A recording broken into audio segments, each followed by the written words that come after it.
დილა მშვიდობის ყველას, საქმიან კვირას ვიწყებთ, BMG-ის გუნდი. წარმატებებს გისურვებთ, ბარაკა.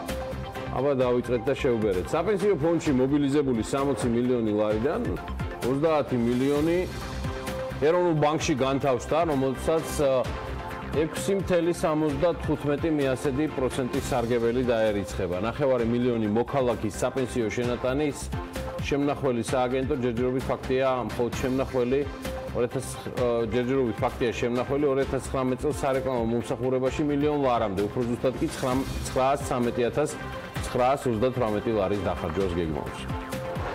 საქართველოს გარემოს დაცვისა და სოფლის მეურნეობის სამინისტროში შემუშავებული ტყის კოდექსის კანონპროექტი დასამტკიცებლად პარლამენტს გადაეგზავნა.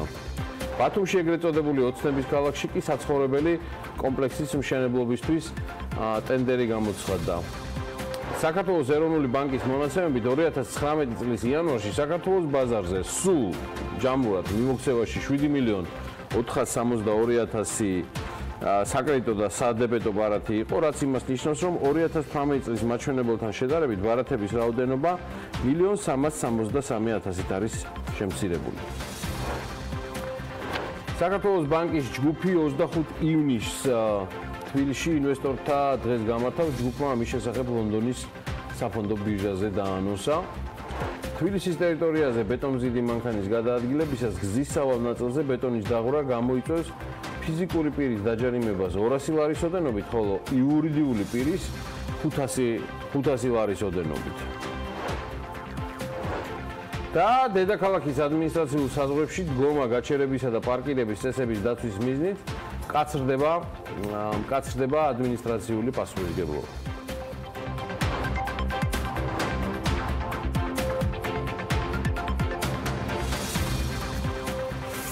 დილა მშვიდობის კიდევ ერთხელ მოგესალმებით ყველას. მშვიდობიან, საქმიან, ბარაქიან კვირეულს გისურვებთ. ორშაბათსაც, დღეს 25 თებერვალია. მე გიორგი ისაკაძე ვარ. BMG-ის გუნდის სახელით ამ არხზე წარმოგიდგენ საქმიან დილას. წინ ძალიან ბევრი საინტერესო საქმიანი ეთერი გელით, ისევე როგორც მთელი კვირა იქნება საკმაოდ მნიშვნელოვანი. ეს კვირა იქნება მნიშვნელოვანი ქართული ბიზნეს საზოგადოებისთვის, ეს კვირა იქნება მნიშვნელოვანი BMG-ისთვისაც. დღისთვის რა და როგორ ამაზე ცხადია პირდაპირ ეთერში და ჩვენი მედიის საშუალებებით BMG-ის ადენეთ თვაყური ყველაფერს შეგატყობინებ. ძალიან ბევრი საინტერესო თემა გელით პირდაპირ ეთერში, ასე რომ არ მოგვაკლოთ თქვენი ტრადიციული საქმიანი ზერა, ყურადღება და ასე შემდეგ. მოკლედ, წარმატებული და ბარაქიანი დღე თქვენ და ჩვენს ოჯახებს. საქართველოში 16-ჯერ მოგზაურობა, 31.000 евро და დროებით სამშობლოდ ქცეული მთები. რომელიც ფილმის სათაურთან ერთად ავსტრიელი რეჟისორისთვის ცხოვრების ნაწილიც გახდა. რეინჰარდ ფორსტინგერმა საკუთარი სახსრებით 31.000 евро თუშეთის რეგიონსა და მის ტურისტულ პოტენციალზე გადასაღებად გამოყო. BMG-სთან ის ამბობს, რომ ფილმის გადაღებები 2 წლის განმავლობაში გრძელდებოდა, თუმცა დღეს პროექტზე მუშაობა უკვე დასრულებულია. ამ ფილმს ნახავენ ყველგან გერმანიაში, ავსტრიასა და შვეიცარიაში. Heimat auf Zeit. მე მგონი კარგად გავსხალი რა, არა, Heimat auf die Zeit. კარგი ესე იყოს. ნახვის შესაძლებლობა, რა თქმა უნდა, ქართულ მაყურებელსაც აქვს, როგორც ვიცი, ქართველების დაახლოებით 60%, როგორც თავად ავსტრიელი რეჟისორი ამბობს, თუშეთში არც კი ყოფილაო და სულაც არ მიგვირს, რომ ჩვენი ვაჟკაცობები, ასე ვთქვათ, ამ კუთხით მის ყურამდეც მივიდა. მთელი მსოფლიო შეგვიძლია გავაუგნოთ ჩვენს შესახებ და ეს ყველაფერი, რა თქმა უნდა, აჭარა ჯგუფის დახმარებით ხდება. ამჯერად გადავდივარ უკვე შემდეგ თემაზე, არაჩვეულებრივი თუშეთი ყოველთვის დარჩება ჩვენს ინტერესში. იმედია ჩვენ ჩავახცევთ, ოღონდ ამყოფი კი ვართ ბატონო, მაგრამ ბევრია მოსანახულებელი და იქ ჩასვლა კი უდრის ერთი 5 წლის სიცოცხლის მომატებას. მოკლედ ამჯერად მეგობრებო არც მეტი არც ნაკლები ფაბრიკა გახდა ნომინირებული Archdale-ის კონკურსში Building of the Year 2019-ის კატეგორიაში Hospitality.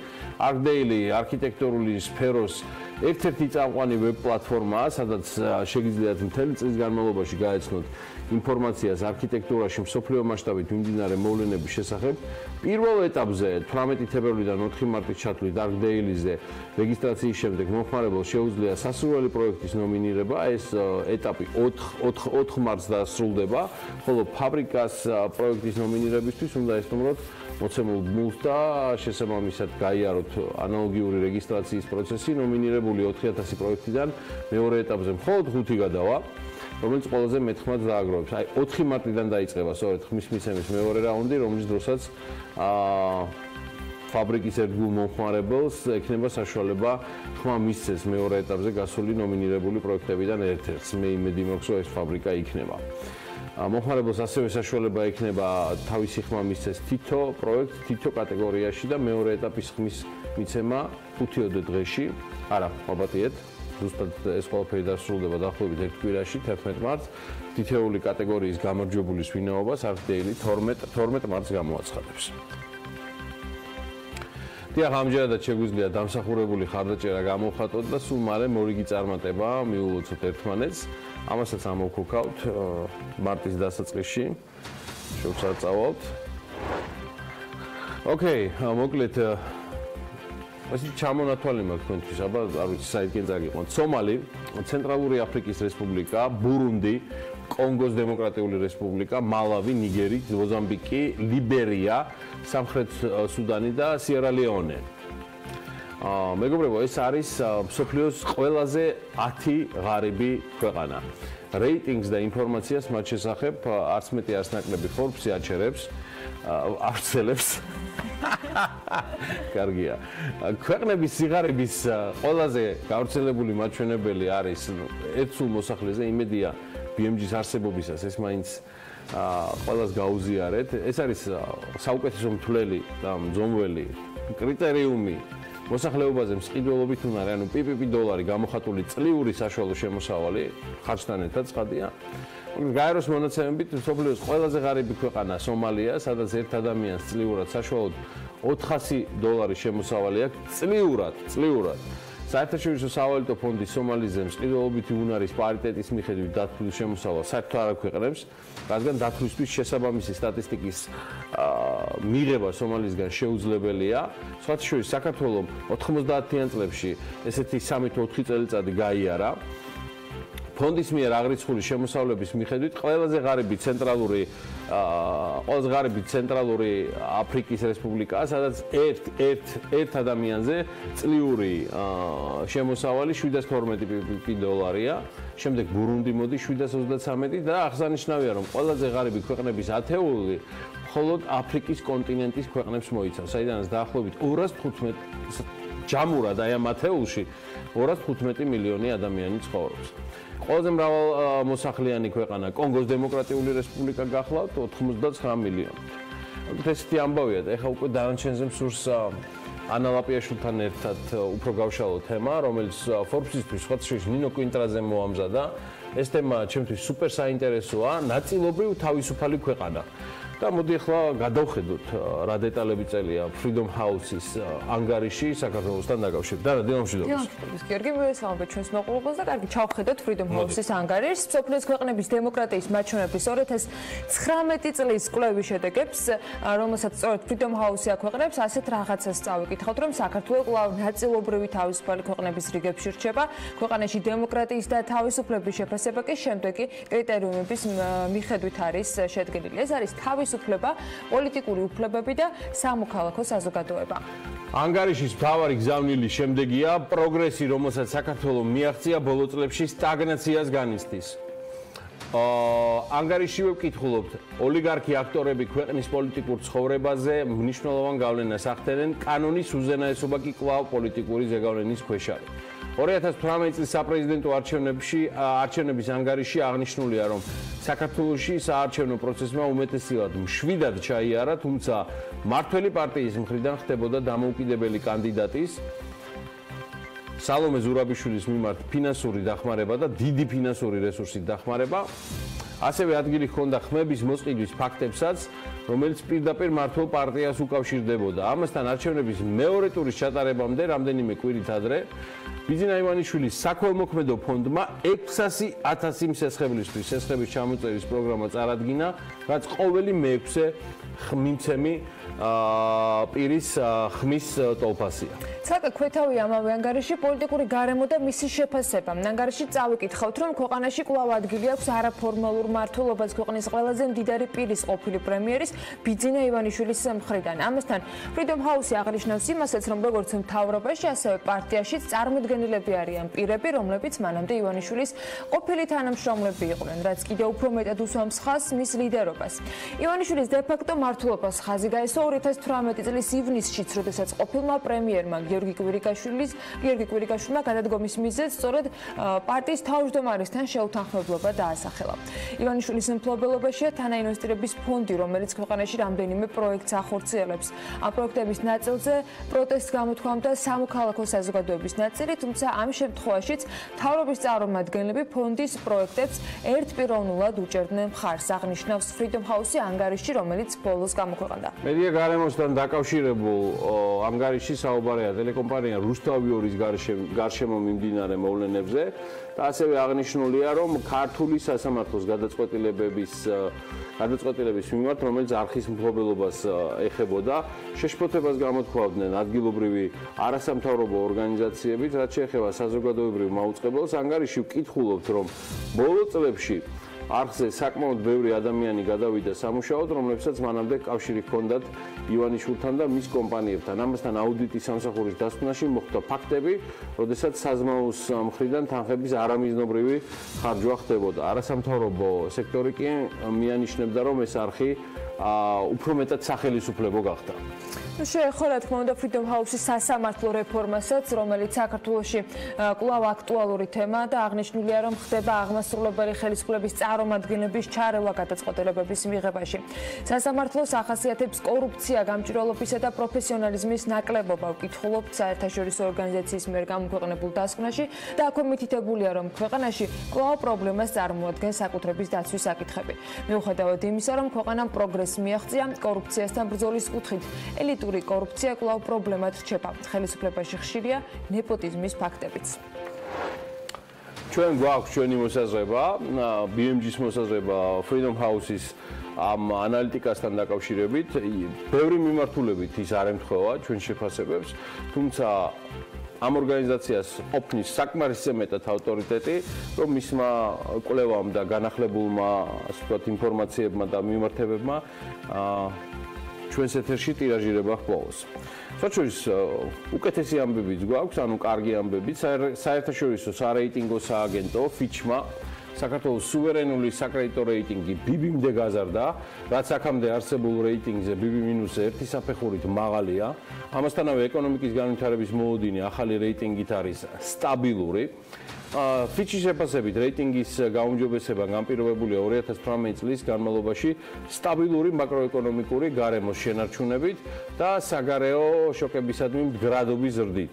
ანგარიში ასევე აღნიშნულია, რომ რეგიონში არსებული შოკების მიუხედავად ქვეყნის ეკონომიკა შედარებით მაღალი ტემპით გაიზარდა, გასვლითმა კურსმა შეინარჩუნა სტაბილურობა, ეროვნულმა ბანკმა კი შეძლო რეზერვების შევსება. Fitch-ის მეორე სარეიტინგო ორგანიზაციაა, რომელმაც საქართველოს სუვერენული რეიტინგი გაზარდა. 2017 წელს ეს პატივი Moody's-ისგან გვერგო, მან გააუმჯობესა საქართველოს სუვერენული საკრედიტო რეიტინგი BA3-დან BA2-მდე. და აქაც რა თქმა უნდა არ დაგვკლებია ის რეკომენდაციები, რომელიც კიდევ უფრო გაუმჯობესებაში დაგვეხმარება. Fitch-ის ანგარიშის მიხედვით რეიტინგის გაუმჯობესების განმაპირობებელ ძირითად პოზიტიურ ფაქტორებს წარმოადგენენ ქვეყნის საგარეო მოწყვლადობა ეტაპობრივად მცირდება და აღნიშნული ტენდენცია მომავალშიც გაგრძელდება. 2018 წლის საშუალო ეკონომიკურმა ზრდამ კი 4.8 8.8% შეადგინა, რაც განპირობებული იყო კერძო ინვესტიციების და საგარეო მოთხოვნის ზრდით, აღნიშნავს ორგანიზაცია. ასევე იქვე მითითებულია, რომ ფისკალური პოლიტიკა თავსებადია მთლიან შიდა პროდუქტთან მიმართებით სახელმწიფო ვალის შემცირების პოლიტიკასთან. სარეიტინგო კომპანია ხაზს უსვამს იმასაც, რომ პირდაპირ უცხოური ინვესტიციების სრულად დააფინანსებს მიმდინარე ანგარიშის დეფიციტს, ასევე მოსალოდნელია პირდაპირ უცხოური ინვესტიციების გაჯანსაღება 2019-20 წლების თავისუფალი ვაჭრობის ხელშეკრულებების, ტრანსპორტის სექტორში მსხვილი ინვესტიციების და ანაკლიის სპორტის განვითარების შედეგად. რეიტინგის გაუმჯობესებას ხელს უწყობს მიმზიდველი ბიზნეს გარემო და მმართველობის ხარისხი. საქართველო იკავებს მე-6 ადგილს მსოფლიოში ბიზნესის კეთების სიმარტივის მიხედვით. საბანკო სექტორში კი არსებული მდგომარეობა ისეთივე პოზიტიურია, რომელიც ხელს უწყობს საბანკო სექტორში ლიკვიდობის, აქტივების ხარისხის და მომგებიანობის მაღალ მაჩვენებლებს. რეიტინგის სენსიტიურობის ანალიზის მიხედვით კი საგარეო მოწყვლადობის შემდგომი შემცირება, ფისკალური კონსოლიდაცია და ეკონომიკური ზრდის მაღალი დონე, მაკროეკონომიკური სტაბილურობის შენარჩუნების პარალელურად პოზიტიურ გავლენას რეიტინგის შემდგომ შეფასებებზე მოახდენს, აღნიშნავს Fitch-ი ბოლოს განახლებულ ანგარიში, რომლის მიხედვითაც საქართველომ უკვე BB რეიტინგი დაიმსახურა, სხვათა შორის მიუხედავად იმისა, რომ ეს ინფორმაცია უქმეებზე უკვე კარგად დაატირაჟირა ბიზნესმედია საქართველოს, როგორც ჩანს, მთავრობის წევრებისგან ამაზე შეფასებებს და ამ ინფორმაციის გაზიარება საზოგადოებისგან ველოდებით მხოლოდ დღეს. მიზეზი შაბათ კვირას ამის არ გაგეთების? ალბათ შაბათ კვირა რომ ქმებია ის არის. მე მაგალითად არ ამხოლოდ Fitch-ზე, აუცილებლად კითხავდი Freedom House-ის ანგარიშთან დაკავშირებით, იმიტომ რომ არ ამგონია, რომ ეს ნაკლებად მნიშვნელოვანი იყოს და იმედია ამაზეც გააკეთებენ კომენტარებს. მნიშვნელოვანია ჩვენი პოზიციონირება ადგილობრივ და საერთაშორისო ბაზრებზე, სხვათა შორის ვიდრე ზუსტად ამ თემაზე ლევან თაღიაშვილთან გადავინაცვლებთ, მოდი გადავხედოთ იანვრის საბოლოო და დაზუსტებულ სტატისტიკას რემიტენსებთან, ანუ ფულად გადმორიცხვებთან დაკავშირებით. 2019 წლის იანვარში ქვეყანაში შემოსული ფულადი გზავნილების ნაკადების მოცულობა 115.700.000 დოლარი შეადგინა, ლარში უხეშად ის არის 308 მილიონ ლარზე მეტი, ეს 5%-ით, 5.1%-ით, თანხაში გამოხატული კი 5.600.000 დოლარით მეტია 2018 წლის იანვრის ანალოგიურ მაჩვენებელზე. ანუ აქ ცალსახად ზრდა არის, რაც ასევე განმაპირობებელია ერთ-ერთ მხოლოდ ფაქტორად ლარის კურსის სტაბილურობისა. გზავნილები ქვეყნების მიხედვით რეიტინგულად იანვარში ესე დაალაგდა.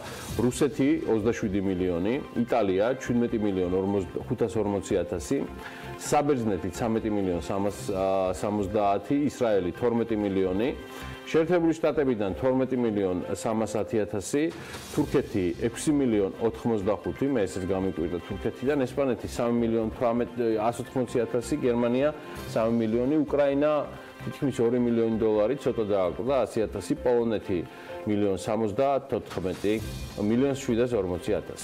აქვე გიორგი პარლამენტის საბიუჯეტო ოფისისგან ინფორმაციებსაც გავაახლებ, ვიდრე როგორც შენ დაანონსე, ლევანი შემოგვირდება. წლის პირველ სამთვეში ეკონომიკის 4.3%-იან ზრდა ასელოდებიან და ანონსებენ.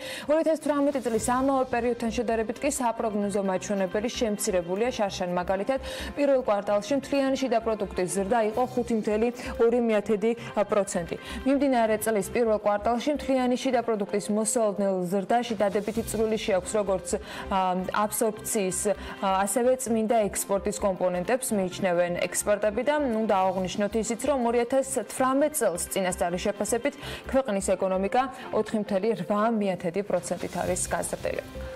მაშინ ასე 21 თებერვალს მეგობრებო, ლონდონის საფონდო ბირჟაზე TBC ბანკის ჯგუფის აქციები 9.46%-ის ზრდით დაიხურა, ერთი აქციის ფასმა 14.12 გირვანქა სტერლინგი შეადგინა.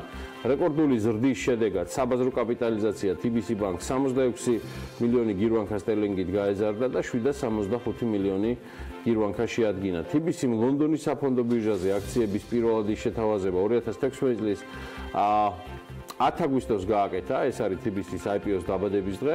ის ლონდონის საფონდო ბირჟაზე არსებულ 250 უმსხვილეს კომპანიას შორის არის. ამ პერიოდის განმავლობაში ბანკს ერთ დღეში 6%-ზე მაღალი ზრდა, მინდა გითხრათ, რომ სულ 4-ჯერ ჰქონდა. TBC-ის აქციების ყველაზე დიდი 6.66%. ნახეთ, ყველაზე დიდი ვარ და 6.66%. კარგად დაიმახსოვრეთ. ვინც 3-6-იანს თან დაკავშირებით ააგებთ რაღაცეებს. მოკლედ ერთდღიანი ვადა 2019 წლის 14 თებერვალს მამუკა ხაზარაძის გათავისუფლებაზე ეროვნული ბანკის მიერ გამოქვეყნებული განცხადების შემდეგ ჰქონდათ გათავისუფლებაზე წამოსვლაზე ბორდიდან TBC ბანკმა ეგრევე ლონდონის საფონდო ბირჟაზე მამუკა ხაზარაძის, ბადრი ჯაფარიძის ბორდიდან წასვლის შესახებ განცხადებასთან ერთად სხვა შორის 2018 წლის ფინანსური ანგარიშგებაც გამოაქვეყნა და 2018 წელს TBC-ის წმინდა მოგება მთელი 23%-ით, ანუ 455 მილიონ ლარამდე არის გაზრდილი, რაც ცალსახად ძალიან კარგი მაჩვენებელი. ეს არის დამდგარი რეალობა, თუმცა უფრო მეც და მე დეტალებს ქართული კომპანიების ვაჭრობის შესახებ უკვე თქვენთვის ტრადიციულად ქცეული ანალიტიკოსი BMG-ის გუნდის წევრი ლევან თაღიაშვილი გეტყვით, რომელიც ტრადიციულად გვერდდება სავალუტო მიმოხილვით და ქართული კომპანიების პოზიციონირებით ლონდონის საფონდო ბირჟაზე. გაგიმარჯოს ლევან, კარგი და საინტერესო ეთერს გისურვებთ და უკეთეს კვირაულს და სამუშაო დღეს გისმენთ ყურადღებით. თქვენც ასევე და ჩვენს მაყურებელსაც ასევე ვსურვებთ. სანამ TBC ბანკზე და დანარჩენ სამ კომპანიაზე გადავალთ, საქართველოს საფონდო ბირჟას გადავხედოთ, სადაც ეგრეთ წოდებული ფიქსინგის დროს დაფიქსირდა რამდენიმე გარიგება. ტრადიციულად კომპანია M კვადრატის ფასიანი ქაღალდები იყო ყველაზე პოპულარული, ლარში მხოლოდ ორი გარიგება დაიდო. გასხვის და სააქციო საზოგადოება თელასის 700 და ბამბის ნართის 161 აქცია. ორივე გარიგების ღირებულება მხოლოდ 1025 ლარი შეადგინა და ჯამში 861 ფასიანი ქაღალდი გასხვისდა. ზემოთხსენებული მსხვილი გარიგება მოხდა დოლარში, სადაც შეფასება საქართველოს სალიზინგო კომპანიის და M კვადრატი უძრავი ქონების ობლიგაციები გასხვისდა. აქ იგულისხმება როგორც სააქციო საზოგადოება M კვადრატი, ასევე შეფასება. გარიგებების ჯამური ღირებულება $2 მილიონ აღწევს, რაც საქართველოს საფონდო ბირჟისთვის საკმაოდ წონიანი რიცხვებია.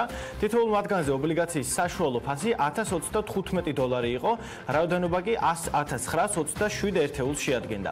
ახლა კი გადავიდეთ ლონდონის საფონდო ბირჟაზე. თქვენ ხედავთ, რომ TBC ბანკის ყველაზე მეტი 41521 აქცია გასხვისდა და გარიგების ღირებულებამ საკმაოდ სოლიდური თანხა 605000 ფუნტ სტერლინგი შეადგინა. საქართველოს ბანკის 18000-ზე მეტ აქციაზე დაიდო გარიგება, ჯორჯია კაპიტალის და საქართველოს ჯანდაცვის ჯგუფის კი შესაბამისად 6196 და 2766 აქცია გასხვისდა. ჩვენ წინა მიმოხილვის დროს ვახსენეთ, რომ TBC ბანკის აქციების ფასის კლება ეროვნული ბანკის პრეს-რელიზის გამოქვეყნებამდე შეინიშნებოდა. უბრალოდ ამ განცხადებამ უფრო დააჩქარა პროცესი. სიტუაცია ასეთი ნეგატიური ახლა ნამდვილად აღარ არის. თუ გადავხედავთ წინა მიმოხილვას, მისი საბაზრო კაპიტალიზაცია 84 მილიონი ფუნტითაა გაზრდილი, იგულისხმება 1 კვირა და 797 მილიონს შეადგენს გალთენ-თაგარდის მონაცემებით. შესაბამისად, თამამად შეგვიძლია ვთქვათ, რომ რიცხვებში TBC-ს იმდენად აღარ უჭირს. აქვე აღნიშნავ, რომ მისი ერთი აქციის ფასი ბოლო ერთ კვირაში 11.7%-ით, შესაბამისად 1.6 ფუნტით გაიზარდა. ერთი ფასიანი ქაღალდის ღირებულება 14.7 ფუნტ სტერლინგს შეადგენს. ვნახოთ დანარჩენი სამი კომპანია, საქართველოს ბანკი ქართული კომპანიებიდან ამჟამად ყველაზე ძვირადაა შეფასებული და მისი ღირებულება 824 მილიონ ფუნტს შეადგენს. ჯორჯია კაპიტალი 428 მილიონი ღირს, საქართველოს ჯანდაცვის ჯგუფი კი 275 მილიონი. დაბრუნდეთ საქართველოში, ბირჟის ინდექსი JSX კვლავ უცვლელია, ის 140 პუნქტის გარშე შედგება, როგორც ეკრანზე ხედავთ. რაც შეეხება საბაზრო კაპიტალიზაციას, ის 1 მილიარდ 941 მილიონი ლარია. დიდი ალბათობით მომავალი მიმოხილვისთვის უკვე ახალი რიცხვები გვეცოდინება, სავარაუდოდ მცირედ იზრდა გვექნება რიცხვებში და ინდექსის მიხედვით თუ ვიმჩნევთ, არ მგონია რაიმე დრამატულად შეიცვალოს. და მომავალ ჩართვამდე ლევან თაღიაშვილი სულ რაღაცა 1 საათი გვაშორებს. მანამდე კი თბილისში დიდი დიღმის ტერიტორიაზე საგანმანათლებლო კომპლექსი ახალი განათლებისა და მეცნიერების ქალაქი აშენდება. გერმანიის მთავრობა იძულებით გადაადგილებული პირების დახმარების მიზნით საქართველოს გრანტის სახით 10 მილიონ ევროს გადასცემს. საქართველოს უკრაინის ბაზარზე ღვინის იმპორტიორთა ტოპ 3-ში და არც მეტი არც ნაკლები ამ ტოპ 3-ში მეორე ადგილს ვიკავებთ. და ყველაფერი დანარჩენისთვის, ანუ სიახლეებისთვის, ბიზნესის და ეკონომიკის შესახებ უკვე ანა ლაპიაშვილისკენ გადადის მთელი ყურადღება, რომელსაც ამდენიმე არაჩვეულებრივი ინფორმაცია აქვს თქვენთვის მომზადებული BMG-ის გუნდის სახით. დანა, წარმატებული ეთერი. და ვიწყებ ძალიან საინტერესოთი, სხვათა შორის თბილისში დიდი დიღმის ტერიტორიაზე საგანმანათლებლო კომპლექსი ახალი განათლების და მეცნიერების ქალაქი უნდა აშენდეს. განათლების სამინისტრო ამბობს, რომ ახალი ქალაქი უზარმაზარ საგანმანათლებლო სივრცეს გააერთიანებს და განათლების რეფორმის განხორციელებისა და მისი მიღწევების გაზიარების ჰაბი გახდება. მიხეილ ბატიაშვილის უწყებაში განმარტავენ, რომ საგანმანათლებლო სივრცეში თავმოყრილი იქნება საბუნებისმეტყველო ლაბორატორიები, ტექნოპარკი, ბიბლიოთეკა, სამეცნიერო მუზეუმი, სამეცნიერო ლაბორატორიები, კომაროვის ახალი სკოლა, ხელოვნების სკოლა და ზოგად საგანმანათლებლო სკოლა. ასევე ეს სივრცე დაიტევს საკონფერენციო დარბაზებს, შიდა სარეკრეაციო სივრცებს, სპორტულ დარბაზს, გარემოედნებს და საცხოვრებელ კამპუსსაც. პროექტის სავარაუდო ღირებულება კი 23 მილიონი ლარია. პროექტის თანახმად ორი სასკოლო შენობა უნდა აშენდეს ამ ტერიტორიაზე, რომელიც მოიცავს ღია სივრცეებს, კაფეს, სპორტულ დარბაზებს და ასე შემდეგ. საქართველოში საერთაშორისო სასტუმროების ოპერატორი კომპანია Carlton Hospitality შემოდის. BMG-ის ინფორმაციით, Carlton Hospitality-ის მართვის ქვეშ 2019 და 2020 წელს თბილისსა და ყვარელში ორი სასტუმრო გაიხსნება. კერძოდ, თბილისის შემთხვევაში 17 ნომრიანი, ყვარელის შემთხვევაში კი 80 ნომრიანი სასტუმროს გახსნა დაგეგმილი. Carlton Hospitality-ის დიდ გეგმებს ამყარებს ქართულ ტურიზმის ბაზარზე და ამ ორი პროექტის გარდა უკვე განიხილება სხვა პროექტები, როგორც დედაქალაქში, ასევე საქართველოს სხვა რეგიონებში დაგეგმილი სასტუმროები ავთენტურ და განსხვავებულ კონცეფციას, დასვენების და გამოცდილების სხვადასხვა ფორმებს შესთავაზებენ სტუმრებს, ამბობს კომპანია სავის დამფუძნებელი, რომელიც ყვარლის სასტუმროს ბიზნეს გეგმის ინვესტორის კერძო დაკვეთით მომზადებული პროექტის ერთ-ერთი ავტორია. კომპანიაში განმარტავენ, რომ სასტუმრო კომპლექსის კონცეფცია სპა ცენტრისა და თანამედროვე საგამოფენო ცენტრს მოიაზრებს. გერმანიის მთავრობა იძულებით გადაადგილებული პირების დახმარების მიზნით საქართველოს გრანტის სახით 10 მილიონ ევროს გადასცემს. გერმანიის მთავრობის მიერ დაფინანსებული პროექტის ფარგლებში მთელი საქართველოს მასშტაბით 236 კერძო სახლი დევნილი ოჯახების საკუთრებაში არსებული მიწის ნაკვეთებზე უნდა აშენდეს. მათ შორის მარნეულში აშენდება სოფლის ტიპის დასახლება დევნილი ოჯახებისათვის, რომლებიც ადგილზე წლებია ცხოვრობენ და სასოფლო-სამეურნეო საქმიანობას ეწევიან. ამას გარდა გრანტის ფარგლებში 130 ბიზნეს გრანტი მცირე და საშუალო საწარმოებზე დევნილებისათვის ახალი სამუშაო ადგილების შექმნისთვის გაიცემა. 260-მდე ახალგაზრდა დევნილი კი გაივლის პროფესიული კვალიფიკაციის სასამაღლებელ კურსებს. წყნეთის ტყეპარკის ტერიტორიაზე მშენებლობა არ განხორციელდება. ვაკის რაიონის გამგებელი საკრებულოს წარმომადგენლებთან ერთად წყნეთის მოსახლეობა სწორედ ამ ინფორმაციის დასადასტურებლად შეხვდა. ამ შეხვედრაზე ვაკის გამგებელმა განმარტა, რომ აფხაზეთის და გრიგოლ აბაშიძის ქუჩების გვერდზე მდებარე საკალათბურთო მოედნის ადგილზე მშენებლობა არ იქნება, ვინაიდან თბილისის მერიის შესაბამის სამსახურს მესაკუთრისთვის ნებართვა არ მიუწია. თბილისის მერიის ინფორმაციით, მიუხედავად იმისა, რომ მშენებლობის ნებართვა არ არსებობს, ტერიტორიაზე სამშენებლო ბანერი განთავს და რამაც მოსახლეობაში გაურკვევლობა გამოიწვია.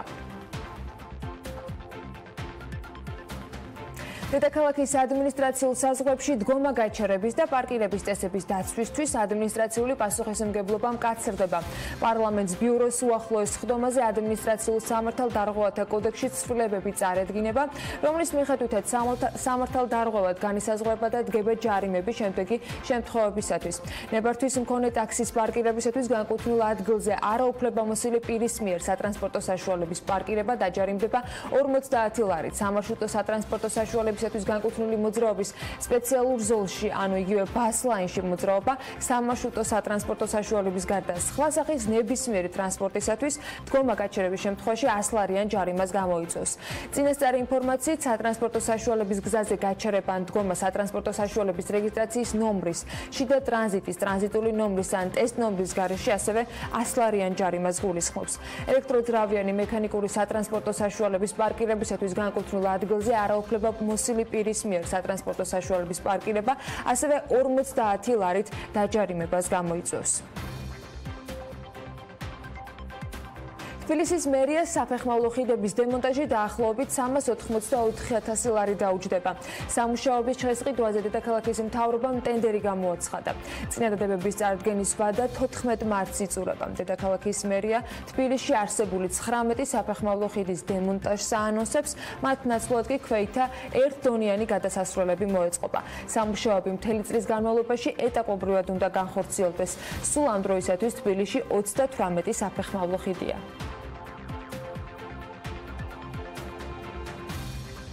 ქვეშეთი კობის გზაზე 9 კილომეტრიანი გვირაბის ასაშენებლად ახალი ტენდერი გამოცხადდა. ახალი გვირაბი ინფრასტრუქტურული და საინჟინრო მნიშვნელობით არის გამორჩეული. 9 კილომეტრიანი გვირაბის სიგანა კი 15 მეტრი იქნება, რაც საკმაოდ იშვიათი არა მხოლოდ ამიერკავკასიაში, არამედ მსოფლიოს მასშტაბით. კომპანიებმა სატენდერო წინადადებები შეუძლიათ, რომ 22 აპრილს 16 საათამდე წარადგინონ. საავტომობილო გზების დეპარტამენტის გათვლით მშენებლობა 48 თვის განმავლობაში გაგრძელდება. ახალი გზა და 9 კილომეტრიანი გვირაბი კი მათივე ინფორმაციით მოაგვარებს პრობლემებს და სატრანზიტო მიმოსვლას წელიწადის ნებისმიერ დროს შეუფერხებლად უზრუნველყოფს. ქვეშეთი კობის გზის მშენებლობა 2 მონაკვეთად არის დაგეგმილი, 2-ზოლიანი ასფალტბეტონის 23 კილომეტრამდე გზის, 6 ხიდის და 5 გვირაბის მშენებლობა. ბაკურიანი კოსმეტიკურ ბაზარზე შედის და ბაკურიანის მინერალური წყლის სპრეის გამოშვებას აანონსებს. ახალი პროდუქტი გამოიყენება ნებისმიერ ტიპის კანის დასატენიანებლად წელიწადის ყველა დროს. ბაკურიანის მინერალური წყლის სპრეი აფთიაქებში და დიდ სუპერმარკეტებში თავის მოვლის საშუალებების განკუთვნილ განყოფილებებში გაიყიდება. პროდუქტი დახლებზე, როგორც BMG წერს, მარტში უნდა გამოჩნდეს. დამატებით დეტალებზე კი კომპანიაში ჯერჯერობით არ საუბრობენ. კომპანია IDS ბორჯომი ბაზარზე მინერალური წყლის რამდენიმე ბრენდით არის ამ დროისათვის წარმოდგენილი. ამასობაში საქართველოს უკრაინის ბაზარზე ღვინის იმპორტიორთა ტოპ 3-ში და მეორე ადგილს იკავებს. Wine and Spirits Ukraine-მა ტოპ 25 ღვინის იმპორტიორი ქვეყნის რეიტინგი გამოაქვეყნა და პირველ ადგილზე იტალია მოხვდა 35 მილიონ 448,000 დოლარის იმპორტით. მეორეზე კი საქართველოა 20 მილიონ 660,000 მილიონით. მესამეზე საფრანგეთია 18 მილიონ 840,000 დოლარით. მთლიანობაში უკრაინაში ღვინის იმპორტმა 125,9 მილიონი დოლარი შეადგინა, ზრდა კი წლიურად 20%-იანია. სულ 37 მილიონ 900,000 ლიტრი ღვინის იმპორტი განხორციელდა ამ ქვეყანაში. ღვინის იმპორტიორთა ხუთეულში შედის ესპანეთიც, მას გერმანია მოყვება და აღსანიშნავია ისიც, რომ სპირტიანი სასმელების იმპორტმა უკრაინაში 231 მილიონ 300,000 დოლარი შეადგინა. პირველ ადგილზე დიდი ბრიტანეთია 37 მილიონით, მეორეზე 34,7 მილიონით გერმანია და მესამეზე 32 მილიონით საქართველო მოხვდა. კონსალტინგურმა კომპანიამ Brand Finance-მა კი მსოფლიოს ყველაზე ძვირადღირებული ბანკების რეიტინგი გამოაქვეყნა, რომელიც ყოველწლიურ ანგარიშსაყრდნობა და რომლის დასადგენათაც ექსპერტებმა 500 ყველაზე ძვირი და ძლევამოსილი ბანკი ერთმანეთს შეადარეს და გაანალიზეს მათ შესახებ ინფორმაცია. მსოფლიოს ყველაზე ძვირადღირებული ბანკების ტოპ 10 მარიამ ადამიანმა უნდა გაგოცნოს. მარიამ, დილა მშვიდობის. დილა მშვიდობის.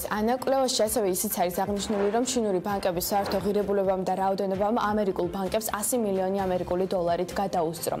ათეულს კი ბრიტანული HSBC ხსნის, რომლის ღირებულებაც 20,2 მილიარდი ამერიკული დოლარია და აქტივებისა და საბაზრო კაპიტალიზაციის კუთხით ერთ-ერთი უმსხვილესი ფინანსური კონგლომერატია მთელს მსოფლიოში.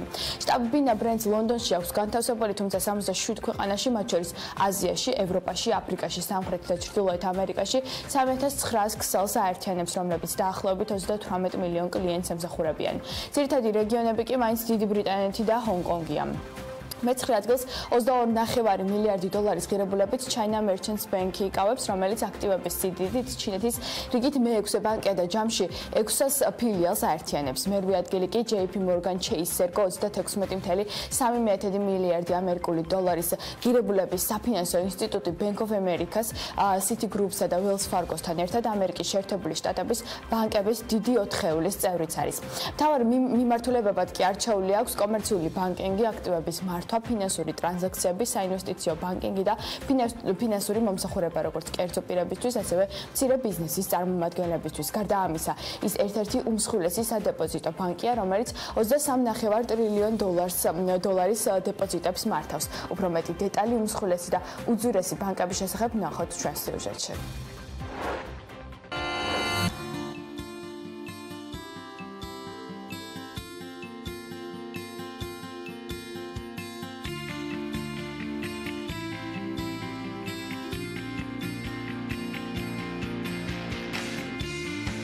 ისტორია 1812 წელს დაიწყო, როდესაც შეიქმნა საფინანსო ინსტიტუტი და იმ დროს Citibank of New York-ი დაარქვეს.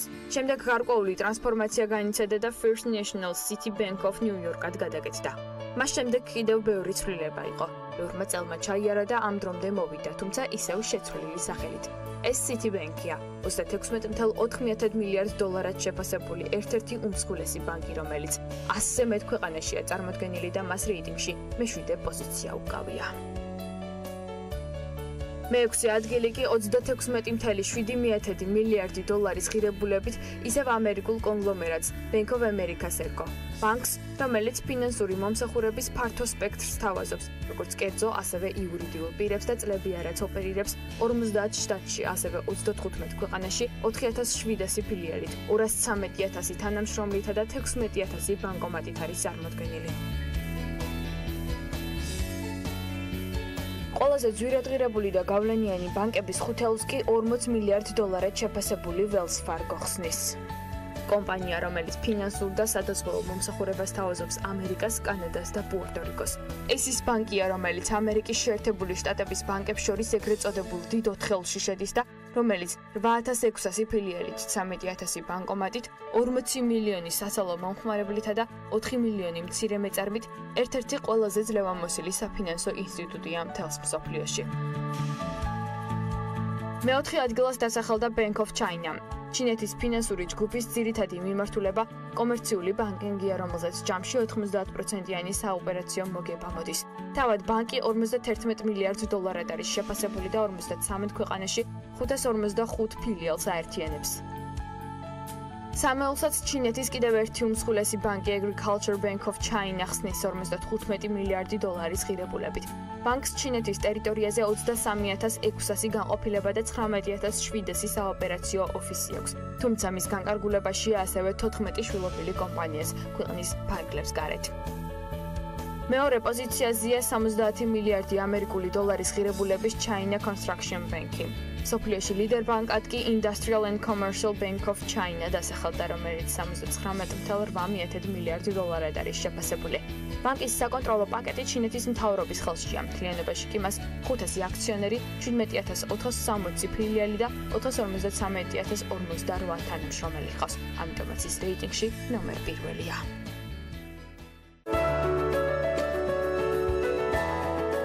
ამინდის პროგნოზის სპონსორია დეველოპერული კომპანია ორიონ ჯგუფი.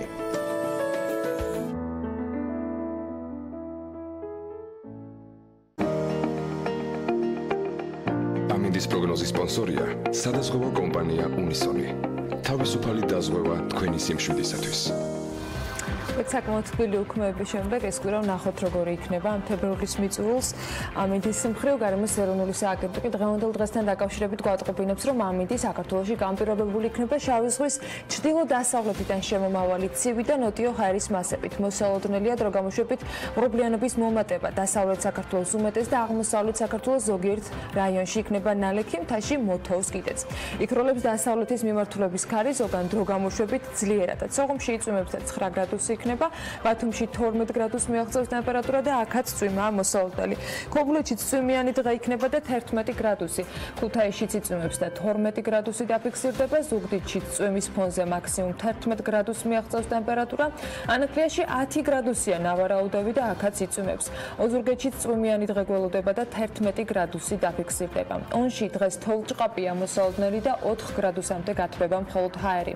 გორში იწვიმებს და 9 გრადუსი იქნება. ცხინვალში 8 გრადუსი დაფიქსირდება და აქაც წვიმიან დღეს ელოდებიან. მარნეულში უმეტესად უნალექოდ ჩაევრის დღე და 13 გრადუსი დაფიქსირდება. რუსთავში ჰაერი 11 გრადუსამდე გათბება და აქაც წვიმიანი დღე არის მოსალოდნელი. თოვლჭყაპი იქნება ახალციხესა და ბორჯომში და ორივე შემთხვევაში მაქსიმუმ 6 გრადუსი დაფიქსირდება. ბაკურიანში შესაძლოა იყოს მცირე თოვლიც და აქ ჰაერი 3 გრადუსამდე გათბება. ახალქალაქში 4 გრადუსი იქნება მაქსიმალური ტემპერატურა და უმეტესად უნალექოდ ჩაევრის დღე. სტეფანწმინდაში დღეს ყინვა იქნება 0 გრადუსი მაქსიმალური ტემპერატურა და მოთოვს დღის განმავლობაში. თელავში უმეტესად უნალექოდ ჩაევრის დღე და 12 გრადუსია ნავარაუდევი. რაც შეეხება დედაქალაქს, დრო გამოშვებით თბილისში ღრუბლიანობა მოიმატებს, მაგრამ უმეტესად უნალექოდ ჩაევრის დღევანდელი დღე. იქროლებს დასავლეთის მიმართულების ქარი და დრო გამოშვებით ძლიერადაც. ჰაერის მაქსიმალური ტემპერატურა კი 11 გრადუსი იქნება. აი ასე ამინდი გველოდება 25 თებერვალს მთელი საქართველოს მასშტაბით. ნახოთ როგორ იქნება საქმიანი დილის ეთერი. ამის შესახებ სამოწმებლად კი აუცილებლად უნდა გვიყუროთ მომდევნო 2 საათნახევრის განმავლობაში ჩვენ ძალიან საინტერესო სტუმრებს და თემებს გვპირდებით, რომელთა პირველ ნაწილსაც სულ რამდენიმე წუთში რეკლამის შემდეგ დავიწყებთ.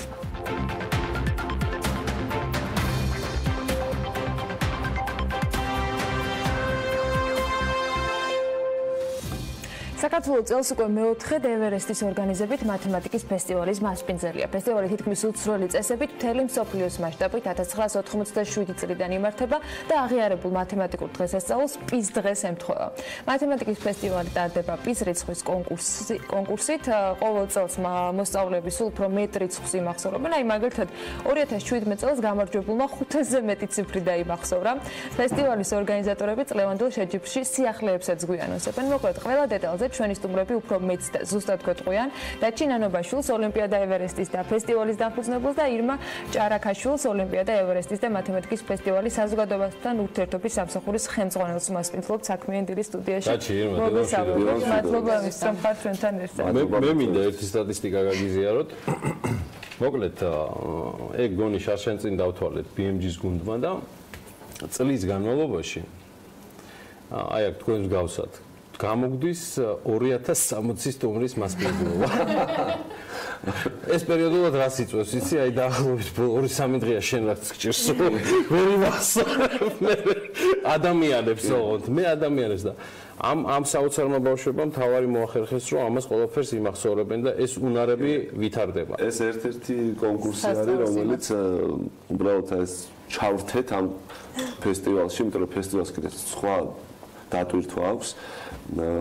რამდენიმე თვის განმავლობაში ბავშვები ემზადებიან, ჯერ ეძებენ ინფორმაციას, მოიძიებენ ინტერნეტით, მათემატიკის თემაზე ნახულობენ რაღაც საინტერესო პროექტებს და მე ამას თავის ხელით აკეთებენ. მოდი კიდევ ერთხელ მოვუყვეთ რა ასაკის მონაწილეებზეა ეს ყველაფერი გათვლილი, იმიტომ რომ ამეთერების მთავარი დანიშნულება კიდევ ის არის, რომ სამწუხაროდ ჩვენ ზოგიერთ მაყურებელს მეხსიერება ზოგჯერ სიუქმეთის გადახვევაზე ნაკლები აქვს, ამიტომ მინდა რომ შევახსენოთ ყველა ის შესაძლებლობა, რომელსაც ეს ფესტივალი იძლევა. ასაკი არ გვაქვს შეზღუდული, წელს მაგალითად 94 სკოლიდან პირველ კლასელები გვეყოლება, რომლებიც გააკეთებენ პროექტს. ყოლია მესამე კლასელები და მე-12 კლასელებიც. ანუ ყველა მოდის, ყველას აქვს სურვილი რომ ჩაერთოს.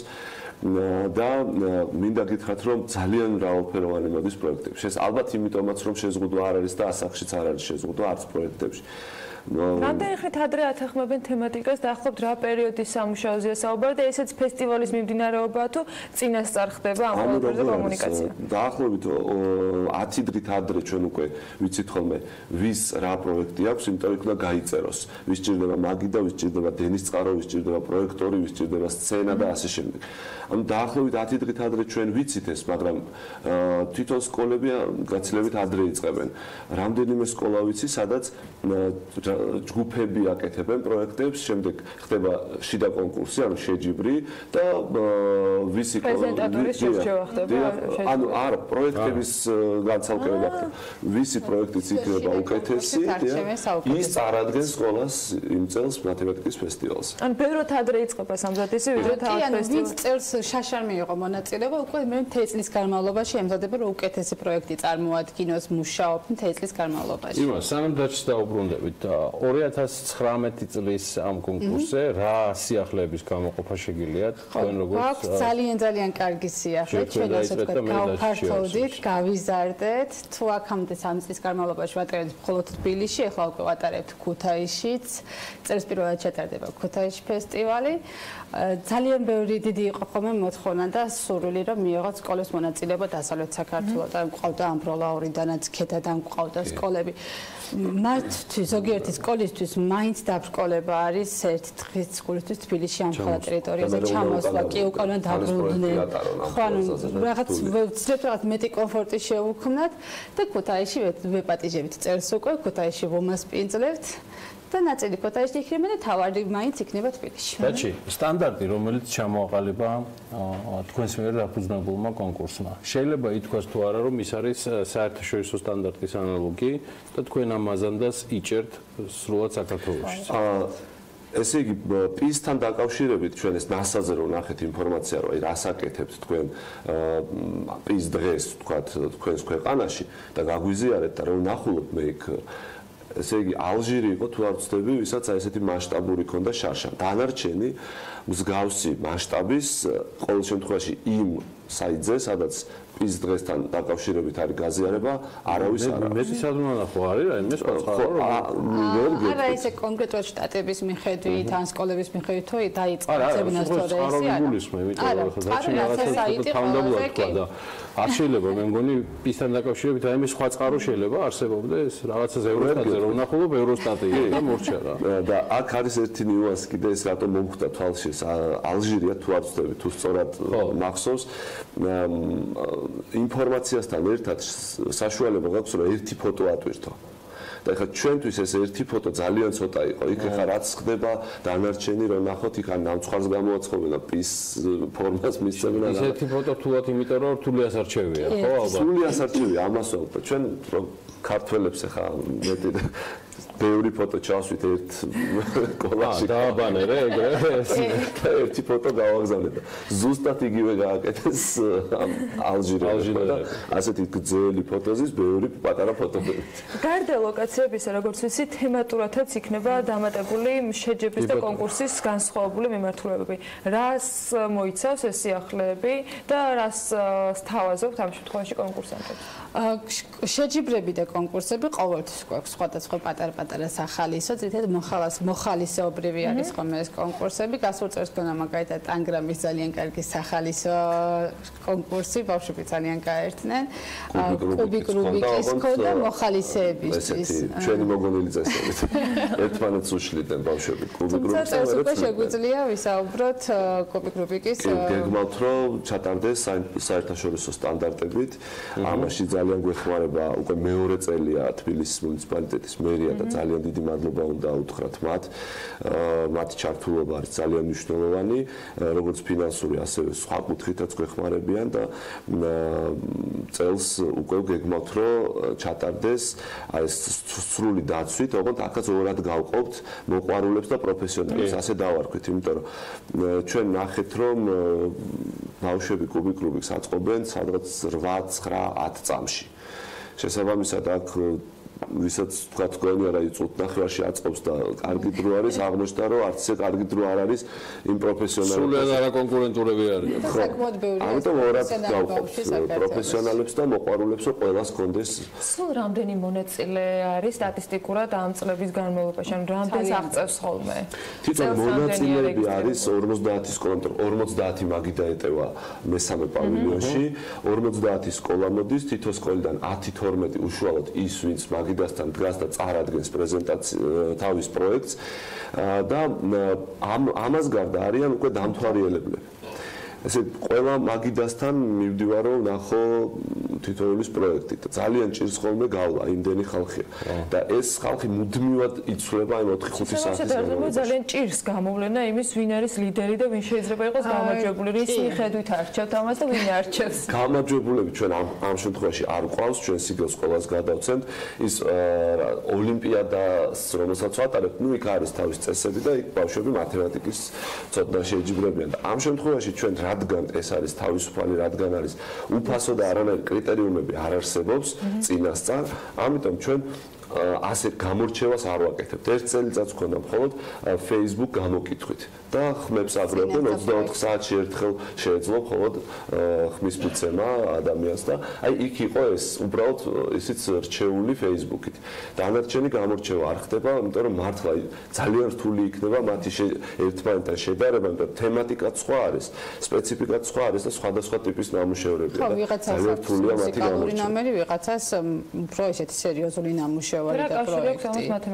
მათემატიკასთან, მათემატიკურ სპექტაკლებს დგავენ, პის მელოდიას უკრავენ, ცეკვავენ. მელოდია. ძალიან ისეთია. სახალისოა. ფაქტია რომ მრავალფეროვნებას არჩევიან. წარმატებები მეგობრებო, გაგოგებინეთ ამბები და სულ ყოველთვის დათავაზ. დიდი მადლობა. დიდი მადლობა. მადლობა დაჩინანობაშვილს, ვინც არიცით კიდევ ერთხელ გეტყვით რომ სწორედ ოლიმპიადა ევერესტის და ამ ფესტივალის დამფუძნებელია, რაზეც საუბრობდით და ირმა ჭარაქაშვილი იურისტის და მათემატიკის ფესტივალის საზოგადოებასთან ურთიერთობის სამსახურის ხელმძღვანელი. სულ რამდენიმე წუთში მათთან საუბარს უკვე ატვირთულს ნახავთ BM.gz-ზე.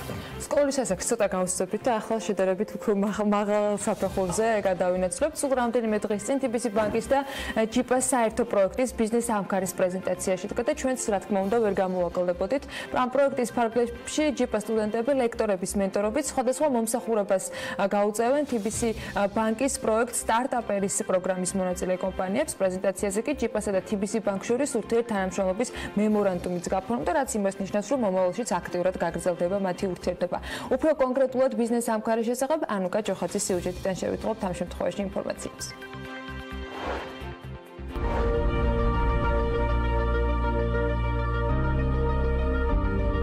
ვფიქრობთ, რომ სტარტაპის კეთება შეუძლია ნებისმიერ ადამიანს, ნებისმიერ ასაკში ცხოვრების ნებისმიერ ეტაპზე და ზუსტად აი ეს ინსპირაცია გვინდა მივცეთ ადამიანებს, რომ ბიზნესის კეთება და შენი საკუთარი საქმის შექმნა არის ყველაზე მაგარი საქმიანობა. სტარტაპების განვითარების ხელშეწყობა, ახალი ბიზნესის წამოწყების სტიმულირება და მათთვის როგორც ფინანსური, ისე არაფინანსური მხარდაჭერის გაწევა. ამ ყველაფერს დამწყებ ბიზნესებს TBC ბანკის პროგრამა სტარტაპერის თავაზობს. პროგრამა თავისი არსებობის განმავლობაში მრავალ ახალგაზრდა მეწარმეს დაეხმარა. ამჯერად TBC ბანკი თანამშრომლობას ჯიპასთან საერთო პროექტით ბიზნეს ამქარი განაგრძობს. პროექტის მთავარი მიზანია აკადემიურ ბიზნეს მიდგომის გაფართოება და პროექტში სხვა კერძო და საჯარო ორგანიზაციებისა და უმაღლესი სასწავლებლების ჩართულობის ზრდა. TBC ბანკს აქვს პროგრამა სტარტაპერი უკვე რამოდენიმე წელია და წელს გადავწყვიტეთ, რომ ჯიპასთან ერთად გავაკეთებინა პროგრამა ბიზნეს ამქარი, რომელიც ჯიპას სტუდენტების ხელშეწყობით კრეატიული, იურიდიული და ბიზნეს სერვისების მიწოდებას მოახდენს დამწყები ბიზნესებისთვის. ეს არის ძალიან მნიშვნელოვანი, იმიტომ რომ ორი ინსტიტუტი, როგორც არის TBC ბანკი და ჯიპა, როცა გაერთიანდება და ერთი მიზნის გარშემო გაერთიანდება, აუცილებლად იქნება ეს პროგრამა წარმატებული და ძალიან გვიხარია, რომ კიდე ეგეთ დიდ ნაბიჯს ვდგავთ სტარტაპების ხარდასაჭერად.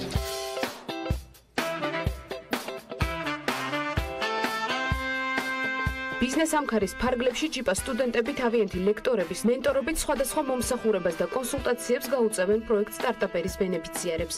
მომსახურებების სფერო ფართოა და კომპანიების ორგანიზაციული და მმართველობითი სისტემების გამართვას მოიცავს, ასევე მარკეტინგის, ფინანსების, საოპერაციო საქმიანობების მიმართულებით სერვისების გაწევას. საერთო ჯამში ჯიპას სტუდენტები სტარტაპებს 80-მდე სერვის შესთავაზებენ.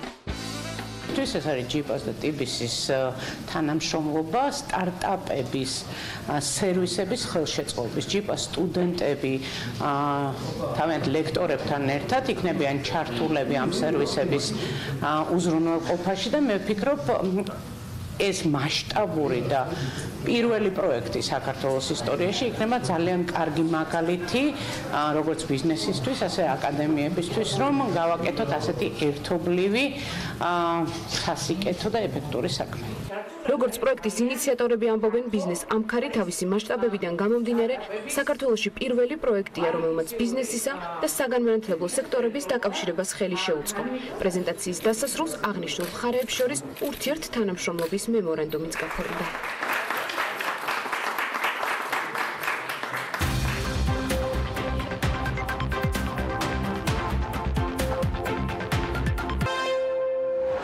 დაგროვებითი საპენსიო სისტემის მონაწილეთა რაოდენობა 9 მილიონი დასაქმებულია. ეკონომიკის სამინისტროს ინფორმაციით 2019-21 წლებში აბონენტების 90%-ზე მეტი გაზიფიცირებული იქნება. ბორჯომში ახალი გარემოს დაცვითი პროექტი უნდა დაიწყოს. ბიზნეს სიახლეებით დავბრუნდით საქმიანი დილის პირდაპირ ეთერში. საპენსიო ფონდში მობილიზებული 60 მილიონი ლარიდან 30 მილიონი ეროვნულ ბანკში განთავსდა, რომელიც მას 6.75%-იან სარგებელს დაარიცხავს.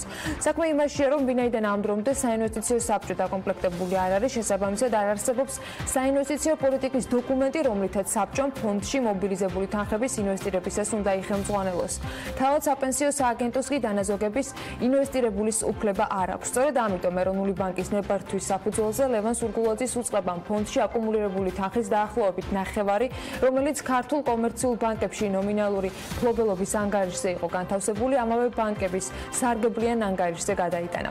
საპენსიო სააგენტოს ინფორმაციით ამ თანხას სარგებლის სახით 5-6% დაერიცხება. ეს თანხა კერძო სექტორში დასაქმებული მოქალაქეების საპენსიო შენატანებია, რაც შეეხება საჯარო წარმოხელეთა საპენსიო შენატანებს და ყველა დასაქმებულისათვის სახელმწიფო შენატანს 2%-ს ის სახელმწიფო ხაზინის ანგარიშებზე ერიცხებოდა.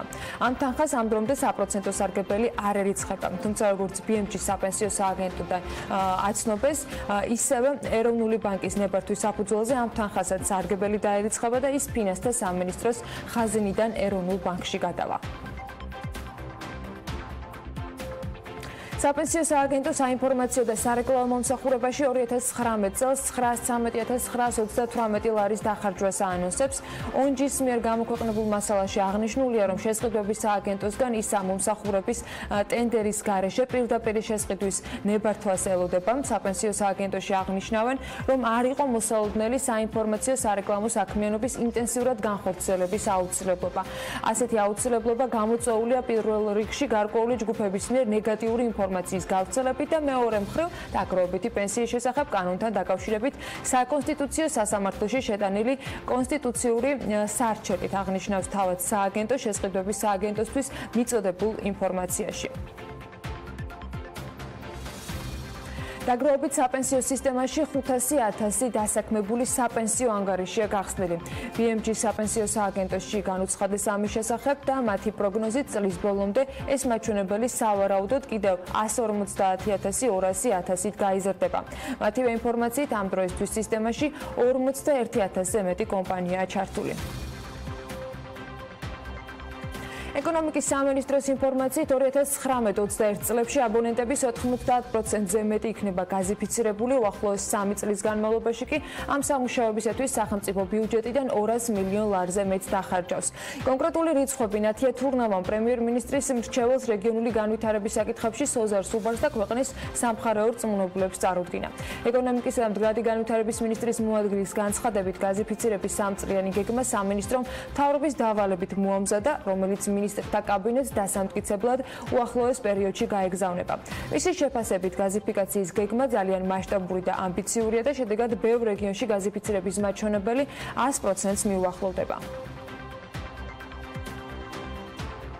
ენერგეტიკოსის საპარლამენტო უმრავლესობის წევრის დეპუტატ რევაზ არველაძის განმარტებით ბუნებრივი გაზის ის მოცულობები, რასაც რუსეთიდან საქართველო იღებს, ბუნებრივი გაზის ბალანსში ვერ აისახება. ასეთია მისი პასუხი BMG-ის კითხვაზე, თუ ეკონომიკის მინისტრის ინფორმაციის თანახმად საქართველოში რუსული გაზი შემოდის, რატომ არ არის ამის შესახებ ინფორმაცია ოფიციალურ სააღრიცხვო დოკუმენტში გაზის ბალანსში. ის ამბობს, რომ დღეს არსებული ხელშეკრულების თანახმად, თუ საქართველოს დასჭირდება, რუსეთი $185 1000 კუბურ მეტრ გაზს მიაწვდის და ახლა როცა საჭიროება, როცა აზერბაიჯანიდან მიღებული გაზი საკმარისი არ არის, რომ მოთხოვნილება დააკმაყოფილოს, საქართველოს აქვს შესაძლებლობა, რომ გაზი სწორედ რუსეთიდან იყიდოს. არველაძე ამბობს, რომ $185, რამდენად სწორი დამისაღებია, ეს უკვე სულ სხვა მსჯელობის საკითხია. საქართველოს ტერიტორიაზე მოძრავი უცხო სახელმწიფოში რეგისტრირებული ავტოსატრანსპორტო საშუალების მფლობელი სამოქალაქო პასუხისმგებლობის სავალდებულო დაზღვევას 2018 წლის 1 მარტიდან დაექვემდებარა. სავალდებულო დაზღვევის გარეშე კი ამასობაში საქართველოს ტერიტორიაზე გასული წლის 1 მარტიდან 31 დეკემბრის ჩათვლით 56.428 ავტოსატრანსპორტო საშუალება გადაადგილდებოდა. ამ მოცულობის ოქმები შედგა სწორედ სამართალდარღვევებზე. BMG-ის შინაგან საქმეთა სამინისტროში რომ საანგარიშო პერიოდში საპატრულო პოლიციის დეპარტამენტმა 51.287 ოქმი, ფინანსთა სამინისტრომ კი 5.151 ოქმი გამოწერა. ჯამში სამართალდარღვევის ოქმების რაოდენობა 56.428-ია.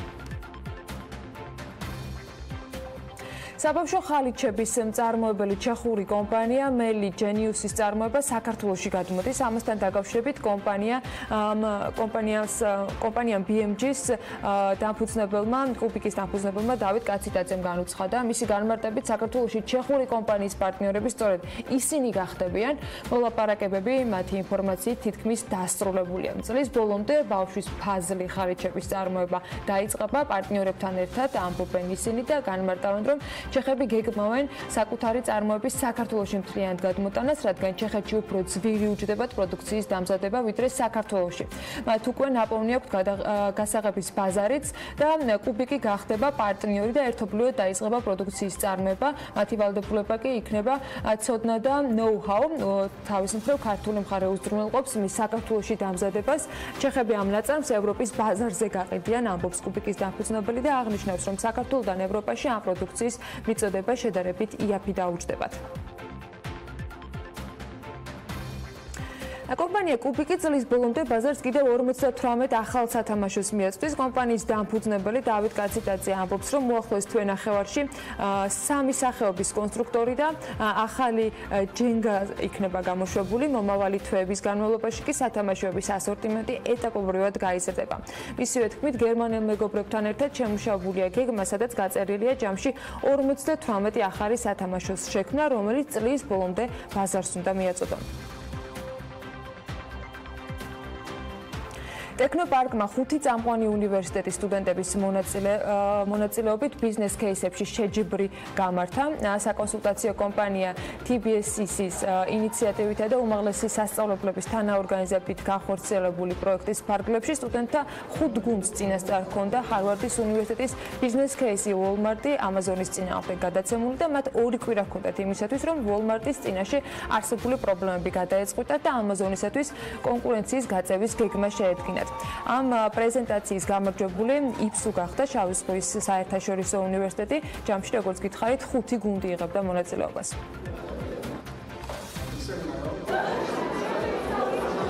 ბიზნესის სიძლიერე მისი მენეჯერების მიერ მიღებულ გადაწყვეტილებებზე დგას. დღევანდელი ღონისძიების მიზანი სწორედ სტუდენტებს შორის გადაწყვეტილების მიღების კულტურის გაუმჯობესება იყო. არსებული მაგალითების განხილვა მათ მომავალში დაეხმარებათ უკვე საკუთარი ბიზნესის წარმართვაში. მათი გადაწყვეტილებები მალე მრავალი მილიონი ლარი ეღირება. შესაბამისად, მათი მზადება აქედანვე უნდა დაიწყონ. მადლობა მინდა გადავხედე ყველა ორგანიზატორს, იმიტომ რომ ძალიან კარგი ღონისძიება ჩატარდა. თავიდანვე გამოვთქვით უნივერსიტეტმა მზადყოფნა რომ ამ პროექტში მონაწილეობა მივიღო, იმიტომ რომ ძალიან კარგი გამოცდილება იქნებოდა ჩვენთვის სტუდენტებისთვის. кейსი იყო Walmart-ისა და Amazon-ის შესახებ. Walmart-მა გადაწყვიტა, რომ შესულიყო ონლაინ პლატფორმაზე, ანუ ონლაინში, ხოლო Amazon-მა გადაწყვიტა, რომ პირიქით, ხო? ამიტომ ჩვენი სტრატეგია იყო, რომ ყველაზე ძლიერი მხარე რაც ჩვენ ქონდა აგვერჩია და მაქსიმალურად გაგვევითარებია და მივეღწია წარმატებისთვის და გამოგვივიდა და ძალიან დიდი მადლობა თქვენ. ტყის მრავალფუნქციური გამოყენების პოპულარიზაცია და დანერგვა ბორჯომის მუნიციპალიტეტში ასე ქვია პროექტს, რომლის განხორციელებაც ბორჯომში დაიწყება. მისი პრეზენტაცია ეროვნული პარკის ადმინისტრაციაში გაიმართა პროექტის ფარგლებში. პლატოს ადგერის ტყეში დაგეგმილია გარემოს დაცვითი საგანმანათლებლო ბილიკის თანამედროვე სახის საკარავე და კოცონის დასანთები ადგილების მოწყობა, ჰელიოსისტემების დამონტაჟება და მოქალაქეთა ინფორმირება. ამ პროექტში აქტიურად საჯარო სკოლების მოსწავლეებიც ჩაერთვებიან. საგანმანათლებლო ბილიკი მოიწყობა ეგრეთ წოდებული 7 გზის ადგილზე, პარკიდან ბორჯომის პლატონამდე და რაც შეეხება საკარავე ადგილს, იგი მოიწყობა გოგირდის აუზების ჩასასვლელამდე სატყეო ფონდის ტერიტორიას. პროექტი არის საკმაოდ ინოვაციური, რადგან ეს არის პირველი ნაბიჯები ტყეო სააგენტოში ტურისტული პროდუქტის შექმნისა, რომელიც შემდეგ სატყეო სააგენტოს გადაეცემა შემდგომი მართვისათვის. ერთ-ერთი მნიშვნელოვანი კომპონენტია მოქალაქეთა გარემოს დაცვითი ადვოკატირების განხორციელება, რასაც საკვირველია ჩვენ გავაკეთებთ ადგილობრივი ტელეკომპანია ბორჯომის ჩართულობით და ასევე გათვალისწინებული გვაქვს საგანმანათლებლო აქტივობები ბორჯომის საჯარო სკოლების უფროს კლასელების ჩართულობით. ჩვენ მუნიციპალიტეტი ყოველთვის ხელს შეუწყობს მსგავს პროექტებს, რაც ემსახურება ტურიზმის განვითარებას, ინფრასტრუქტურის მოწყობას, ასევე ეს ორმაგად მნიშვნელოვანია, რომ ჩვენი მომავალი თაობა, ჩვენი ახალგაზრდები ჩაერთვებიან ამ პროექტში. თელავის მუნიციპალიტეტის ბიუჯეტიდან სოციალური მიმართულებისათვის 754,400 ლარია გათვალისწინებული. მერიის სოციალური განყოფილების უფროსის მოვალეობის შემსრულებლის ნათია იმერლიშვილის განმარტებით კი ამ თანხით მრავალშვილიანი და ახალშობილი ბავშვების ოჯახების დახმარების, სათბობის შეშით უზრუნველყოფის, ელექტროენერგიის გადასახადის ნაწილობრივი დაფარვის და სხვა სახის პროგრამები დაფინანსდება. მერიის სოციალური განყოფილების უფროსის მოვალეობის შემსრულებლის თქმითვე სოციალური პროგრამებით სარგებლობის მიზნით მოქალაქეებმა მერიაში განცხადა განაცხადება და საჭირო დოკუმენტაცია უნდა წარადგინონ. ამ ეტაპზე თელავის მერის სოციალური მომსახურების განყოფილებას 522 ბენეფიციარი ჰყავს. გუდაურში ტურისტული სეზონი აქტიურ ფაზაშია შესული. უქმეებზე ლევან თაღიაშვილმა მოინახულა კობი გუდაურის ახალი საბაგირო და თქვენთვის სიუჟეტიც მოამზადა ამ ტკბობის ჟამს. ერთად ნახოთ რა ინფრასტრუქტურული პროექტები გეგმება საომავლოდ ამ კურორტზე.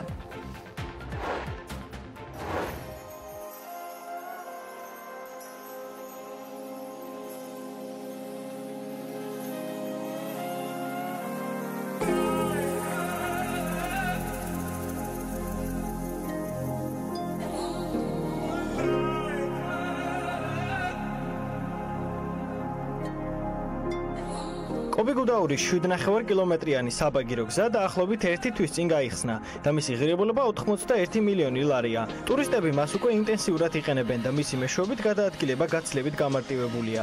თუმცა ინფრასტრუქტურის განვითარება ამით ცხადია არამოწურულა.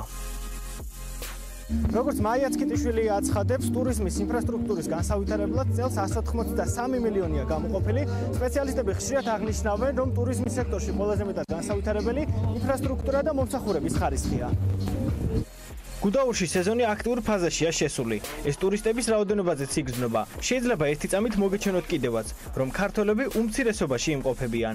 წლის დასაწყის პოზიტიურად აფასებს ტურიზმის ეროვნული ადმინისტრაციის ახალი ხელმძღვანელი მარიამ ქრივიშვილიც.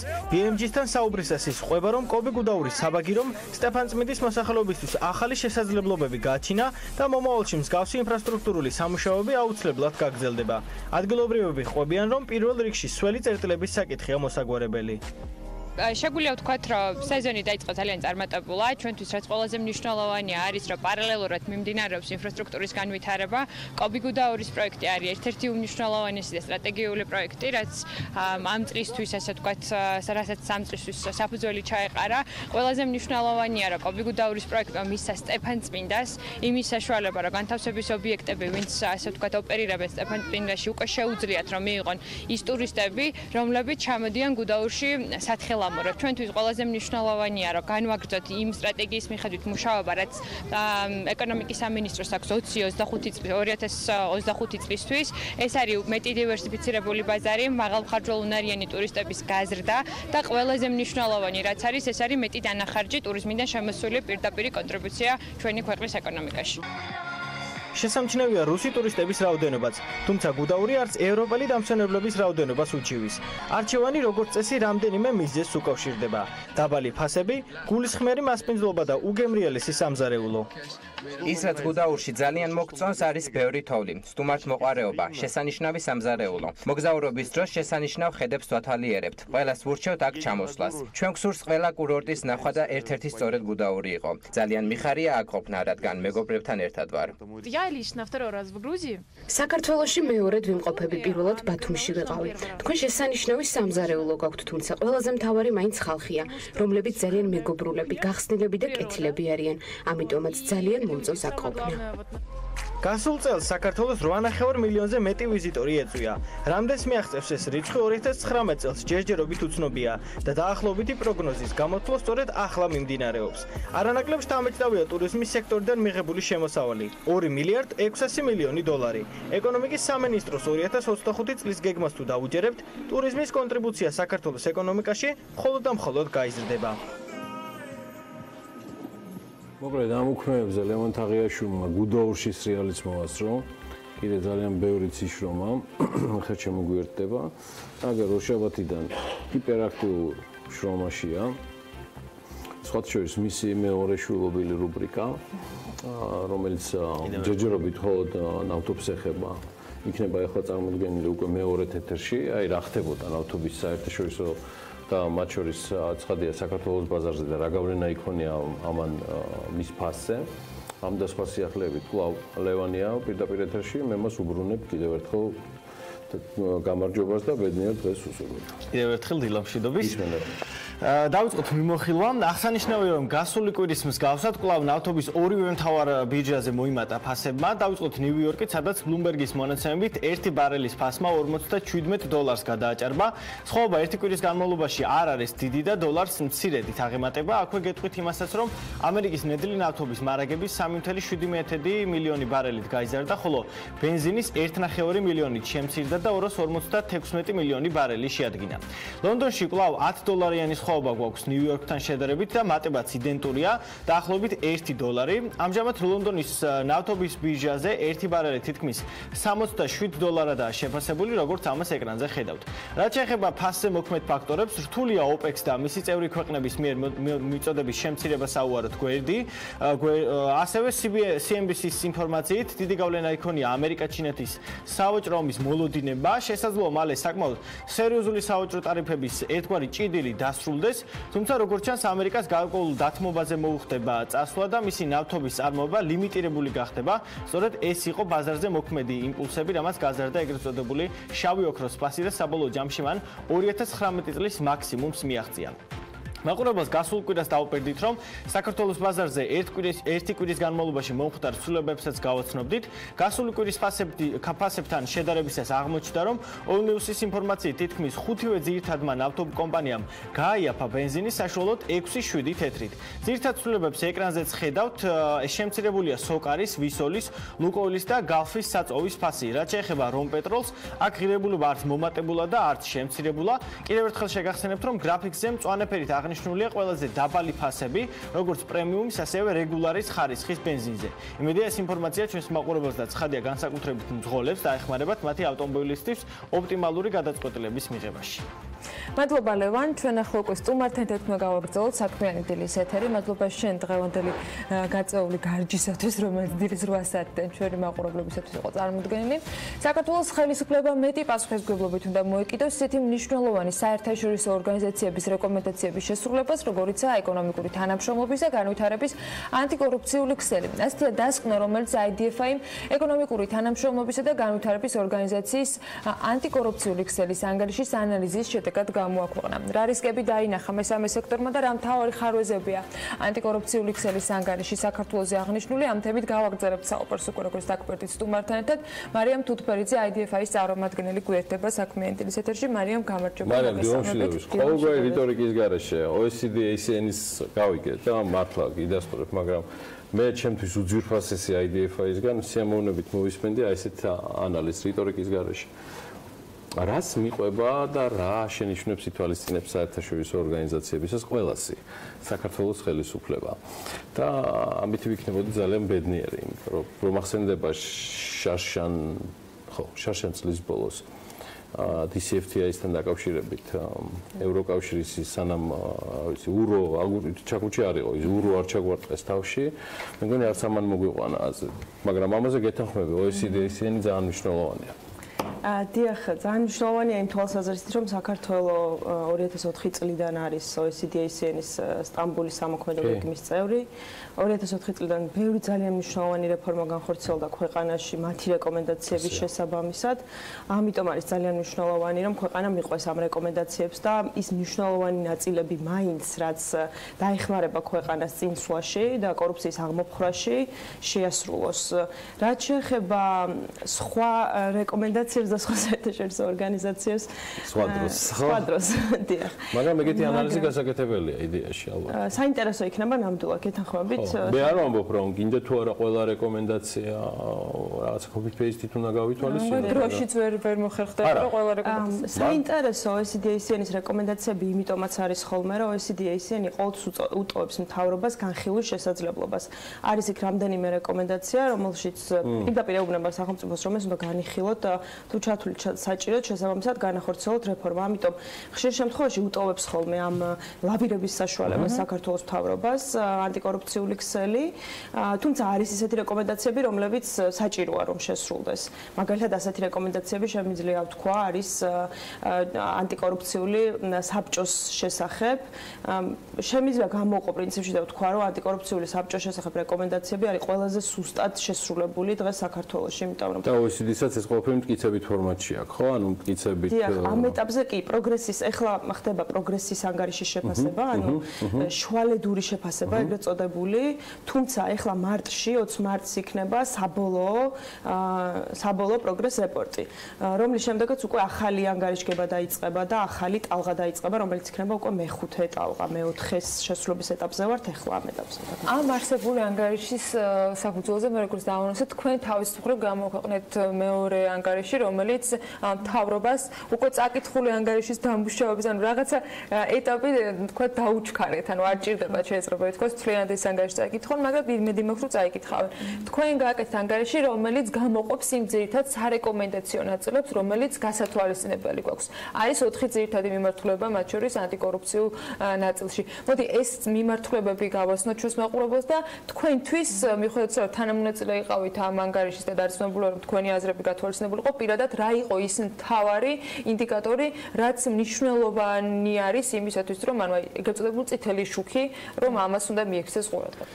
დიახ, მოგახსენებთ, რამდენიმე მიმართულებაა კორუფციის წინააღმდეგ ბრძოლის ნაწილში ამ ანგარიში, ეს არის თვითონ ანტიკორუფციული საბჭოს მიმართულება, არის საჯარო სამსახური, არის სისხლის სამართლის ნაწილი, კორუფციული დანაშაულების სისხლის სამართლის დასჯადობა და არის სახელმწიფო შესყიდვები ასევე.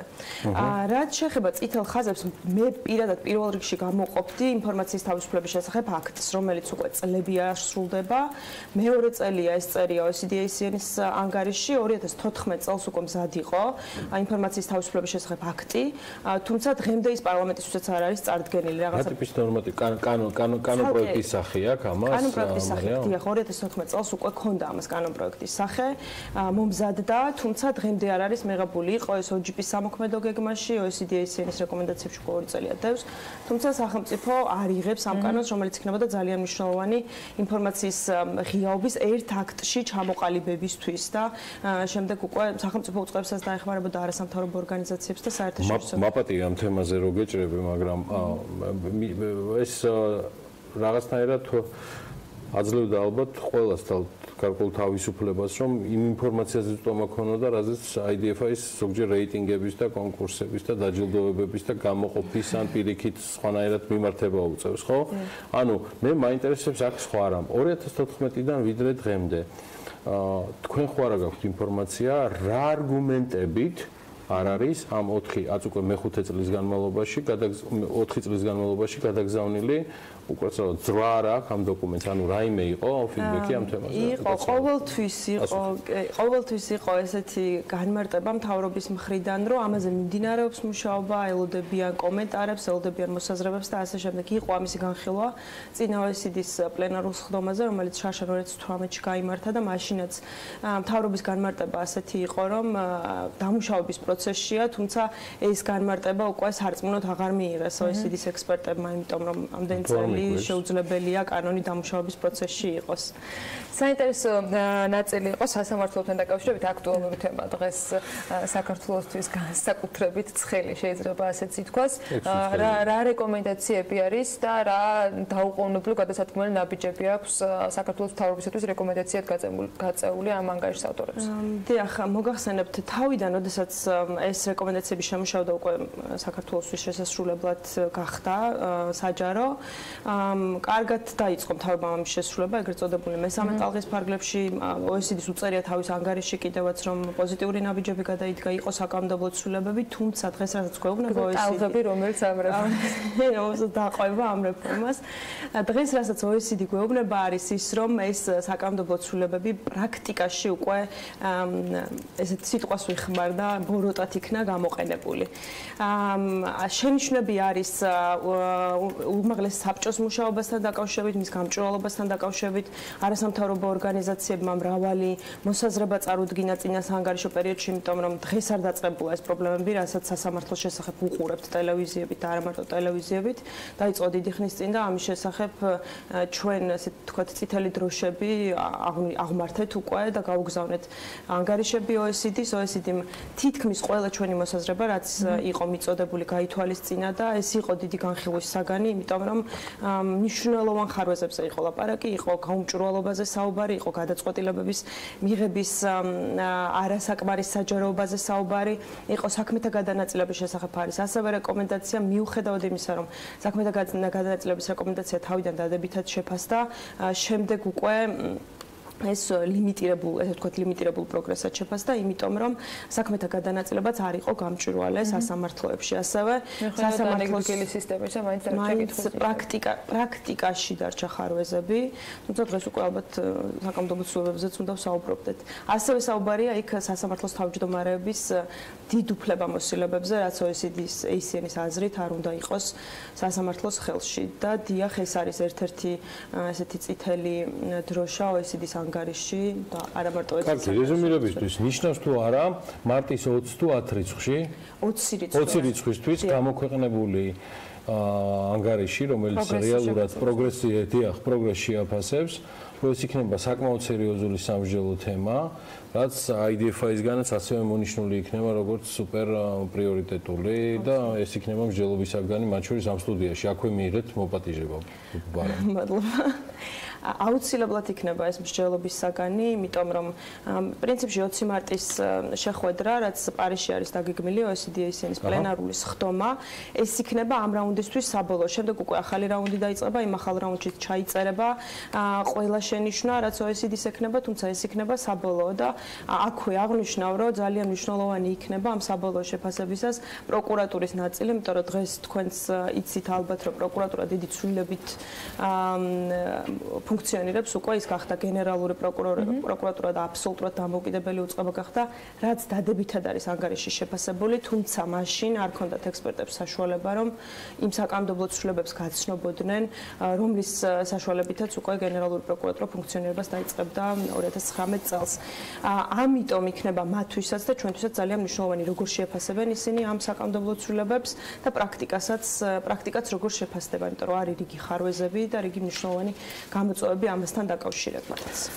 მარიამ თუთფერიძე, იგი IDFI-ის წარმოადგენს, როგორც დაკვირდით მასთან საუბრის ეპილოგისას, გახლობით რაც გამოდის სამ კვირანახევარში უკვე გვექნება განახლებული ინფორმაცია და გვექნება საშუალება ჩვენს კოლეგებს IDFI-დან უმასპინძლოთ თან დიდი სიამოვნებით და გავარკვიოთ რეალურად სტატუსი იმ პროგრესის შესრულებისა, რომელსაც თვალყურს ერთ-ერთი ყველაზე ავტორიტეტული ორგანიზაცია ადევნებს. მადლობა მარიამს, ჩვენ ახლა ვიდრეს თუმარს გავაცილებთ თქვენ დათვლით ამინდის შედარებით ძელვადიანი პროგნოზით და ასევე რეკლამით დაეპირველზე.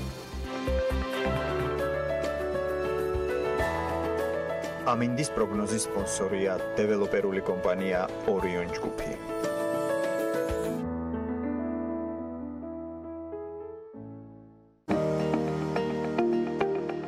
ამინდის პროგნოზის სპონსორია სადაზღვევო კომპანია უნისონი. თავისუფალი დაზღვევა თქვენი სიმშვიდისათვის.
ამინდის პროგნოზის სპონსორია დეველოპერული კომპანია ორიონ ჯგუფი.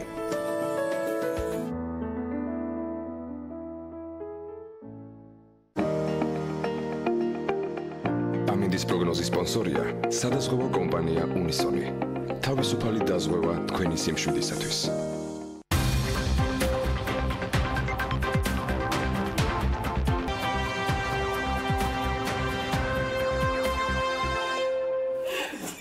საქართველოში ტყის კოდექსის განახლებული რედაქცია რამდენიმე თვეში უნდა ამოქმედდეს. საქართველოს გარემოს დაცვის და სოფლის მეურნეობის სამინისტრომ ტყის კოდექსის განპროექტის შემუშავების პროცესი 2018 წელს დაასრულა. ახლა ჯერი საკანონმდებლო ორგანოზია, სადაც მთავრობის შემუშავებულ დოკუმენტს საგაზაფხულო სესიაზე განიხილავენ. რა იცვლება ახალი რედაქციით და რა მიზანს ემსახურება კანონის გაახლება, ამაში ჩვენი სტუმრები გაგვარკვევენ. სტუმრობენ კარლო ამირგულაშვილი, გარემოს დაცვის და სოფლის მეურნეობის სამინისტროს ბიომრავალფეროვნების და სატყეო დეპარტამენტის უფროსი და ნათია იორდანიშვილი, ეროვნული სატყეო სააგენტოს უფროსის მოადგილე. მოგესალმებით, მადლობა იმისთვის, რომ ხართ ჩვენთან ერთად. არსებული კოდექსი, რომ ბევრ სამართლებრივ ხარვეს ითვალისწინებდა, ამაზე ამ სტუდიაში გვისაუბრია, თუმცა რამდენად შეიძლება ერთი ცვლილებით ყველას აღმოფხრა, ამაზე პასუხს თქვენგან ველოდები, რა გინდოდათ რომ შეგეცვალათ, რაც იურიდიულად გამართულს გახდიდა კოდექსს. მოგესალმებით, პირველ რიგში მივესალმები მსმენელს. თავდაპირველად ვიტყოდი, რომ არ არის ეს ცვლილებები, არამედ ეს არის სრულად ახალი კოდექსი, რომელიც ჩვენ ინიციირებით შემუშავდა და საქართველოს მთავრობის ინიციირებით გადაეგზავნა პარლამენტს. შესაბამისად, ფუნდამენტურად იცვლება მოქმედი 99 წლის ტყის კოდექსის რედაქცია. რაც გულისხმობს რა ძირითადად ცვლილებებს? მოგახსენებთ, მთავარი ცვლილება არის მრავალფუნქციური ტყით სარგებლობის დაფუძნება ეტაპობრივად საქართველოში, სოციალური ჭრის ეტაპობრივად გაუქმება და გადასვლა მდგრად ტყის მართვაზე და ტყეების კატეგორიზაცია. ცვლილება შეეხება, როგორც ვიცი, ლიცენზიების გაცემის თემასაც. რა სიახლე შესთავაზეთ თქვენ საკანონმდებლო ორგანოს, რომელსაც უნდა განიხილოს და დაამტკიცოს ახალი კოდექსი? ცვლილება, რომელზეც ვიმშელებთ, არის ძალიან მნიშვნელოვანი, ვინაიდან ლიცენზირების, ხე-ტყის სარგებლობის ლიცენზირების ძელვადიანი პრაქტიკა იყო საკმაოდ მანკიერი ფორმა და 2013 წლის შემდგომ ფაქტობრივად არ გაცემულა ეს ლიცენზიები, თუმცა ჩვენ დაზუსტებულად ვიცით იმ ზიანის შესახებ, რომელიც როგორც ხაზინას, ისე თვითონ ტყეების ეკოლოგიურ მდგომარეობას მიადგა. შესაბამისად, მიღებული იქნა გადაწყვეტილება, რომ ამ ახალი კოდექსის რედაქციით აღარ იქნება გათვალისწინებული ხე-ტყის ძელვადიანი სარგებლობის ლიცენზიების გაცემა და გაუქმდება. ეტაპობრივად ამ ცვლილებებთან დაკავშირებით კიდევ დაგიბრუნდებით, თუმცა ქალბატონო ნათია, თქვენ მინდა გითხოთ, ეს ცვლილებები რამდენად გამოიწვევს საკადრო ცვლილებებს, სტრუქტურის შეცვლას, ახალი კადრების დამატებას და ის პროექტი, რომელიც ბიუჯეტშია წარდგენილი, ყველა საკანონმდებლო წინადებას თან ახლავს ხოლმე ის ფინანსური ხარჯი, რომელიც მან შეიძლება გამოიწვიოს. დაახლოებით რა ხარჯი დაჭირდება სამინისტროს, თუ დაჭირდება დამატებით რაიმე სახის ხარჯი და თუ დაჭირდება სტრუქტურული თქვათ შეცვლა ამ სააგენტოსი. მინდა გითხრათ, რომ კოდექსი, როგორც ბატონმა კარლომ ახსენა, გარდა ძირითადი პრინციპული მიდგომებისა ტყეების მართვისა, ეხება ყველაფერს, რაც შეიძლება აი ამ სექტორის მართვასთან იყოს დაკავშირებული და მათ შორის რასაკვირველია ტყის მართვის ორგანოებს. არსი და დედააზრი მთლიანად აი ამ ცვლილების არის ის, რომ ჩვენი ტყეები, რომლებიც გახლავთ ქვეყნის სიმდიდრე, პირდაპირ მნიშვნელობით, იყოს უფრო მდგრადად გამოყენებული სოციალური, ეკოლოგიური, რასაკვირველია პირველ რიგში სოციალური და ეკონომიკური მნიშვნელობით და უფრო მეტი წვლილი მიიღოს როგორც კერძო სექტორმა, ასევე ხალხმა და უფრო მეტი ეკონომიკური სარგებელი, რასაკვირველია მდგრადობის პრინციპით დაცვით მიიღოს ქვეყანამ. ასეთი სახის რესურსის მართვისთვის, ასეთი მრავალფუნქციური მართვისთვის რასაკვირველია, ჩვენ დაგვჭირდება რიგი სტრუქტურული ცვლილებები, რომ მართვის ფორმა იყოს აბსოლუტურად ეფექტურად მორგებული იმ ფუნქციებს, რასაც პრინციპში ახალს არ გვთავაზობს კოდექსი სატყეო მეურნეობის წარმოების თვალსაზრისით მართვას გულისხმობ, თუმცა მას აუცილებლად დასჭირდება ეფექტური სტრუქტურა. პირველ წლებში არა, თუმცა ჩვენ ეტაპობრივად უნდა ვიფიქროთ აუცილებლად მართვის დეცენტრალიზაციაზე, ძლიერი რეგიონების უფრო მეტი ჩართულობა და ძლიერი სატყეო სამსახურები რეგიონში არის გარანტია იმისა, რომ ეს რესურსი იმართება მდგრადად, დაცულია და ასე შემდეგ. ხოლო რაც შეეხება ხარჯებს, უნდა აღვნიშნოთ, რომ ჩვენი გათვლები არის საკმაოდ ოპტიმისტური და პირველ რიგში ეს გულისხმობს ისეთი ტყის მართვის ორგანოების ჩამოყალიბებას, რომელსაც საკუთარი შემოსავლების მიღებას დღესაც აქვს ეროვნულ სატყეო სააგენტოს საკუთარი შემოსავლები, რომლის რეინვესტირებასაც ახდენს მოიხსენიეს სატყეო ღონისძიებებში და ასევე თავის შესაძლებლობების გაძლიერებაში. სწორედ ასეთი მოლოდინი გვაქვს, რომ არ იყოს ეს უწყება მთლად ბიუჯეტზე, სახელმწიფო ბიუჯეტზე ჩამოკიდებული, არამედ ყველა რესურსი ეფექტურად იყოს. თვითგმარი შეიძლება გახდეს. რასაკვირველია, ერთის მხრივ შეიძლება მაყურებელს გაუჩნდეს ესეთი განცდაც, რომ ჩვენ უნდა გადავიდეთ მაინც და მაინც ხეტყის ჭრაზე მასობრივად აქედან ვიშოვნოთ ლეგალიზება უნდა მოხდეს ყველა.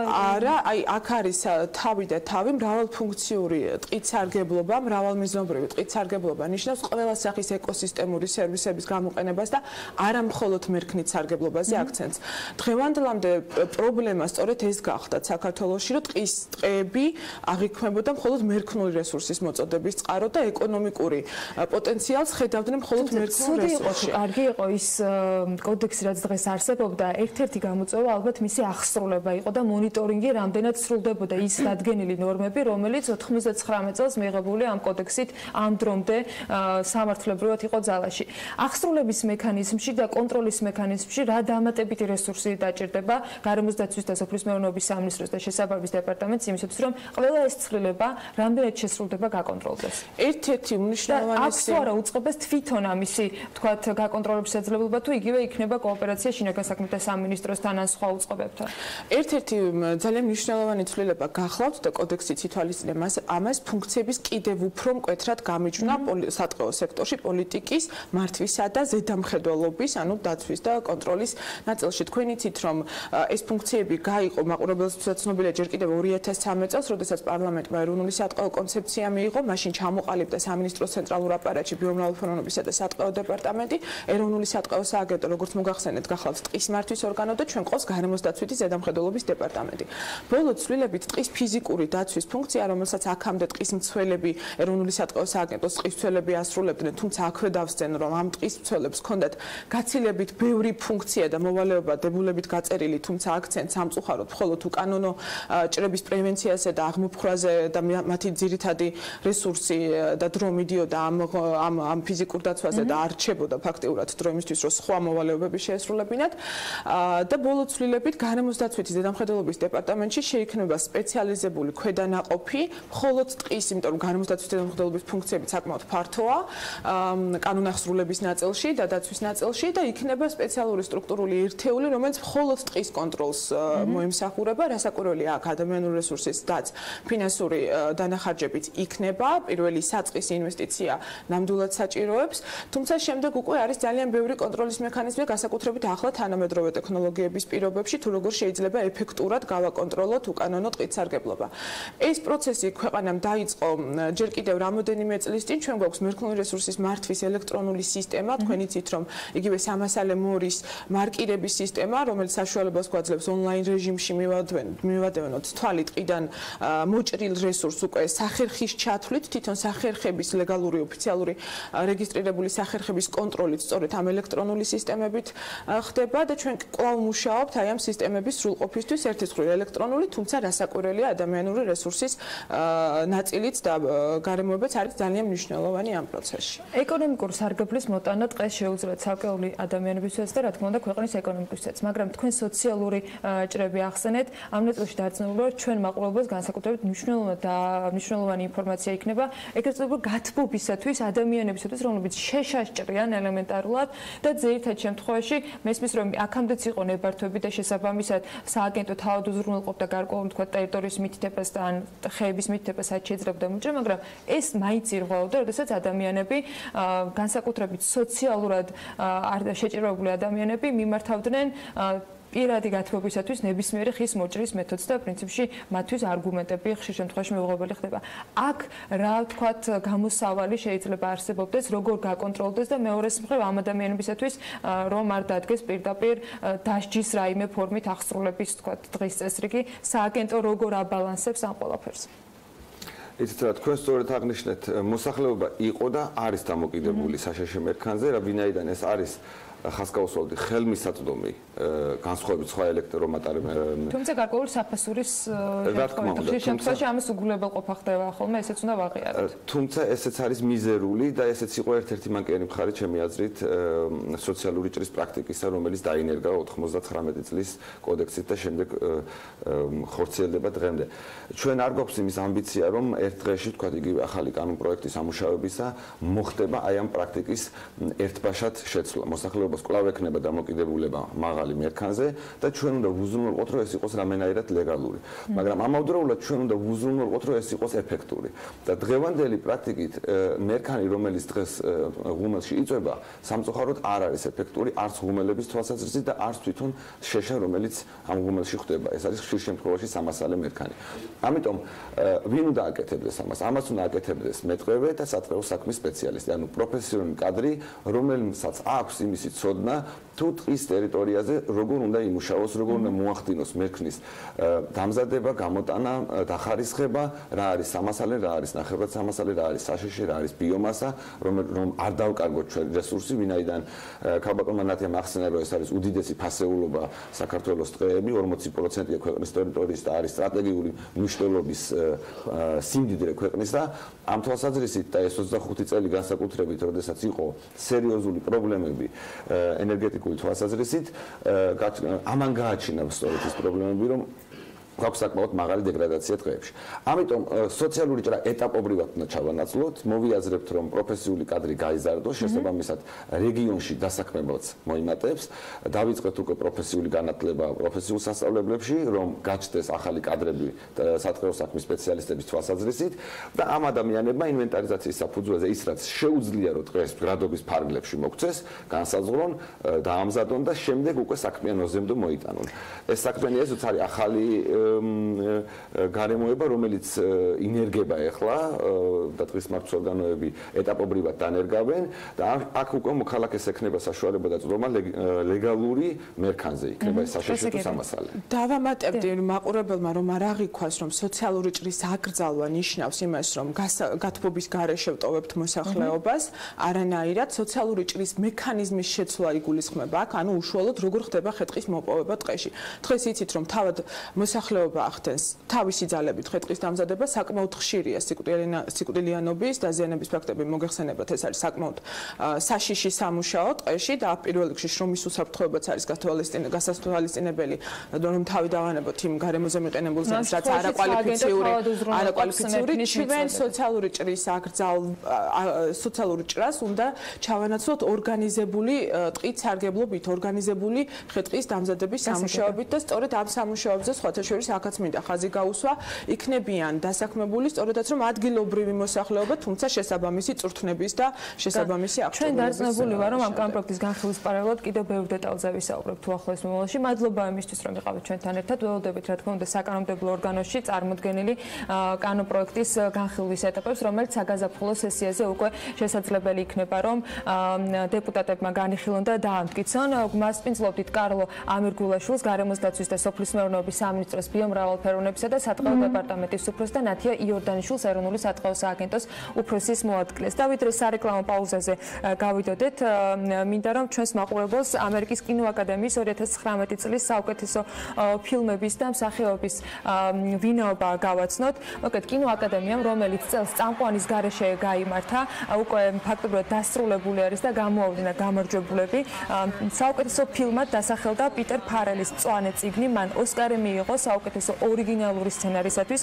საუკეთესო უცხოენოვან ფილმად აღიარებულია მექსიკელი კინორეჟისორის ალფონსო კუარონის რომა. კუარონმა ოსკარი მიიღო როგორც საუკეთესო რეჟისორმაც, ქალის როლის საუკეთესო შემსრულებლისათვის კი ოსკარი გადაეცა ოლივია კოლმანს ფილმისთვის ფავორიტი. მამაკაცის როლის საუკეთესო შემსრულებლად წელს აღიარეს რამი მალეკი, რომელმაც ფრედი მერკურის როლი შეასრულა ფილმში ბოჰემური რაფსოდია, რაც წინასწარ პრინციპში მოსაოდნელიც იყო. რაც შეეხება მთავარ მოლოდინს, მიიღებდა თუ არა ლედი გაგა ოსკარს, მან მიიღო საუკეთესო სიმღერისათვის ფილმში ოსკარი, თუმცა მას არ ერგო წელს ოსკარი როგორც ქალის როლის შემსრულებელ მსახიობს. ასევე შემიძლია გითხრათ, რომ წლევანდელი ოსკარებისათვის მეორე ხარისხოვანი როლის შემსრულებელი მამაკაცი დასახელებული არის მაჰერშალა ალი, ასევე მეორე ხარისხოვანი როლის შემსრულებელი ქალისათვის წელს ოსკარი დაიმსახურა რეჯინა კინგი. საუკეთესო რეჟისორი კი როგორც გითხარით ალფონსო კუარონი გახდა. მოკლედ ასეთი იყო ოსკარები წელს კონკრეტული წამყვანის გარეშე და რა თქმა უნდა ძალიან საინტერესო ფილმების და მსახიობების წლევანდელი დებიუტებით საკმაოდ მოულოდნელი გადაწყვეტილებებით თუ საინტერესო სცენარით. ყველა ამ დეტალზე რა თქმა უნდა მკითხველი წაიკითხავს უკვე ინტერნეტ სივრცეში ყველა გამარჯვებულის ვინაობას ჩვენ წინ ახლა სარეკლამო პაუზა გველდება და ისევ საქმიანი ეთერით გიბრუნდებით. სულ რამდენიმე წუთში.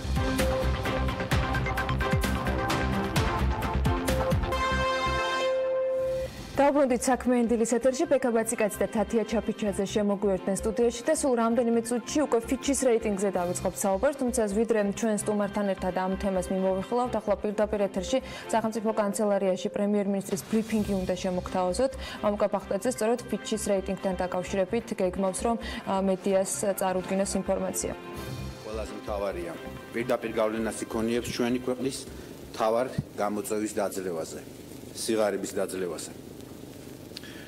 რატომ რა არგუმენტები არსებობდა იმისთვის, რომ Fitch-მა მიიღო მართლაც ეს ძალიან მნიშვნელოვანი გადაწყვეტილება. ჩვენ შევძელით ის, რომ შევამცირეთ მიმდინარე ანგარიშის დეფიციტი. ეს არის ისტორიული პრობლემა ჩვენი ეკონომიკის, რომ საქართველოს გახდა იმპორტზე დამოკიდებული ქვეყანა. და ჩვენ შევძელით და ეს ძალიან მძიმე მოცემულობა შევცვალეთ. ეს ნიშნავს, რომ ჩვენ დგავართ ყარად, სწორად იმ გზაზე, რომელიც დაგვეხმარება, რომ ეს დეფიციტი კიდევ უფრო შევამციროთ, მინდა ყველას შევახსენოთ. სწორედ ეს დეფიციტი გახლავთ საქართველოში სიღარიბის ერთ-ერთი ყველაზე მნიშვნელოვანი წყარო. ყველაზე მნიშვნელოვანი არგუმენტი, რატომაც Fitch-მა ეს გადაწყვეტილება მიიღო, რომელიც ის თავის ტექსტშიც ახსენებს, გახლავთ ის, რომ შარშან წლის მეორე ნახევარში მიუხედავად იმისა, რომ რეგიონმა გადაიტანა ძალიან მძიმე ეკონომიკური პერიოდი, ჩვენ მოვახერხეთ და საქართველოს ეკონომიკა გავხადეთ უფრო მდგრადი და მედეგი გარეშოკების მიმართ. ეს განპირობებულია ჩვენს მიერ გატარებული სწორი პოლიტიკით და აქ მე რა თქმა უნდა პირველ რიგში უნდა აღვნიშნო ჩვენი ლარიზაციის სტრატეგია. რეიტინგის გაუმჯობესების ერთ-ერთი მნიშვნელოვანი ფაქტორია მიმზიდველი ბიზნეს გარემო და სახელმწიფოს სწორი მიდგომები, ასევე ის, რომ საქართველო იკავებს სოფლიო ბიზნესის კეთების სიმარტივის მიხედვით რეიტინგში მე-6 ადგილს და რა თქმა უნდა ის, რომ ჩვენ ვართ მოწინავე რეფორმატორი ქვეყანა. ჩვენი ეკონომიკის სიმტკიცეს განაპირობებს ჩვენი ეკონომიკის დივერსიფიკაცია, სწორი ფისკალური და მონეტარული პოლიტიკა, რასაც ზურგს უმაგრებს საერთაშორისო სავალუტო ფონდის პროგრამის ზედმიწევნით შესრულება. Fitch-მა ასევე პოზიტიურად შეაფასა ჩვენს საფინანსო სექტორში არსებული მდგომარეობა, რაც ხელს უწყობს ზოგადად საბანკო სექტორში ლიკვიდობის, აქტივების ხარისხის და სხვა ამაჩვენებლების დასს. ამ მხრივ, რა თქმა უნდა, აღსანიშნავია ეროვნული ბანკის სწორი პოლიტიკა, რაც რეიტინგში დაწინაურებისთვის გახდა ერთ-ერთი მთავარი წინაპირობა. რეიტინგის სენსიტიურობის ანალიზის მიხედვით ყველა ის რეფორმა თუ ინიციატივა, რომელსაც ვატარებთ ჩვენს ეკონომიკაში და რომელიც მიმართულია ფისკალურ და მაკროეკონომიკურ სტაბილურობაზე, პოზიტიურ გავლენას მოახდენს რეიტინგის შემდგომ გაუმჯობესებაზე.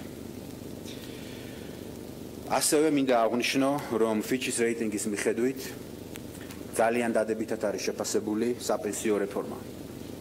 საპენსიო ფონდის შექმნა, რომელიც მომავალშიც ხელს შეუწყობს დეფიციტის შემცირებას და გააჯანსაღებს პროცესს. Fitch-ის შეფასება და დაწინაურება საქართველოს საკრედიტო რეიტინგში გახლავთ ყველაზე ნათელი პასუხი. შე შემთხვევაში შეიძლება უცოდნირობით გამოწვეული, მაგრამ ამავე დროს შე შემთხვევაში პოლიტიკური პოპულიზმით ნაკარნახები კრიტიკოსების მიმართ. საქართველოს მთავრობა ახორციელებს ფუნდამენტურ რეფორმებს, რომელიც ჩვენს ეკონომიკას ხდის უფრო კონკურენტუნარიანს და ეს არის კონკრეტული ფაქტი. ამასთან ერთად, პირადად ჩემთვის ეს არის კიდევ ერთი ნათელი მაგალითი იმისა, რომ ჩვენ აუცილებლად შევძლებთ, რომ მივახციოთ წარმატებას ჩვენს მთავარ სტრატეგიაში და საქართველოს ვაქციოთ რეგიონალურ ეკონომიკურ ცენტრად. მინდა ყველას შეგახსენოთ კიდევ ერთხელ, დღევანდელი დღის მოცემულობით სწორედ საქართველო არის ის ერთადერთი ქვეყანა, რომელსაც გააუმჯობესეს, რომელსაც აუწიეს საკრედიტო რეიტინგი. და საკრედიტო რეიტინგი საქართველოს გააუმჯობესეს იმ მთავარი არგუმენტის ფონზე, რომ შარშან სწორედ საქართველოს ეკონომიკა მარჩვენა ყველაზე მდგრადი დამოკიდებულება საგარეო პრობლემების და საგარეო შოკების მიმართ. საქართველოს დაწინაურება გავლენიან საერთაშორისო რეიტინგებში უკვე ტენდენციად იქცა, თუმცა დარწმუნებული ვარ, რომ ეს არ არის ჩვენი მაქსიმუმი. ჩვენ მხოლოდ ორი ნაბიჯი გვჭება იმისთვის, რომ მივიღოთ საინვესტიციო რეიტინგი, რომელიც ერთხელ და სამუდამოდ დაგვეხმარება იმაში, რომ ყოფითი პრობლემები საქართველოში გადავლახოთ. მაგრამ რაც თავარია, ეს ყველაფერი უნდა აისახოს მოსახლეობის ცხოვრების დონეზე და რაც შეიძლება სწრაფად. ჩვენთვის ჯერ კიდევ სიღარიბე სამწუხაროდ ყველაზე მტკივნეულ გამოწვევად რჩება. და არც ერთი რეიტინგი არაფერს არ ნიშნავს, თუ ეკონომიკური წისვლა არ იქნება ყველასთვის ხელშესახები და ჩვენს მოსახლეობაზე ორიენტირებული. ამიტომაც ჩვენ განსაკუთრებით ყურადღებას უთმობთ ინკლუზიურს დარს და ჩვენ კმაყოფილებელი ვიქნებით მხოლოდ მაშინ, როდესაც ეს ყველაფერი ჩვენი მოქალაქეების ცხოვრების დონეზე აისახება და წისვლა ყველასთვის იქნება ხელშესახები. აქვე რა თქმა უნდა, მინდა ვისარგებლო შემთხვევით და მადლობა გადაუხადო ჩვენი გუნდის ყველა წევრს. ეს იყო პრემიერ-მინისტრის სახელმწიფო კანცელარიაში ამ წუთებში მამუკა ბაღდაძე Fitch-ის რეიტინგის შედეგებს აცნობს მედიის წარმომადგენლებს და საზოგადოებას. რეიტინგი კომპანია Fitch-მა საქართველოს სუვერენული საკრედიტო რეიტინგი 1 ნიშნულით BB-დან BB-მდე გაუმჯობესა, პერსპექტივა კი სტაბილურით შეაფასა. Fitch-ის შეფასებით რეიტინგის გაუმჯობესება განპირობებულია 2018 წლის განმავლობაში სტაბილური მაკროეკონომიკური გარემოს შენარჩუნებით და საგარეო შოკებისადმი მდგრადობის ზრდით, როგორც ამას პრემიერიც აღნიშნავდა. როგორც გითხარით, თათია ჩაფიჩაძე და ბექა ბაციკაძე არიან ჩემთან ერთად სტუდიაში და სწორედ მათთან ერთად გავაგრძელებთ ამ თემაზე საუბარს და სტუმართან დიალოგს, რა თქმა უნდა. ასევე ვიტყვიან, რომ ამ ანგარიში აღნიშნულია, რომ რეგიონში არსებული შოკების მიუხედავად ქვეყნის ეკონომიკა მაღალი ტემპით გაიზარდა, გაცვლითმა კურსმა შეინარჩუნა სტაბილურობა და ეროვნულმა ბანკმა შეძლო რეზერვების შევსება. ამასთან მიმზიდველი საინვესტიციო და ბიზნეს გარემო მმართველობის ხარისხის გაუმჯობესებასთან ერთად წარმოადგენს რეიტინგის გაუმჯობესების მნიშვნელოვან ხელშემწყობ ფაქტორს.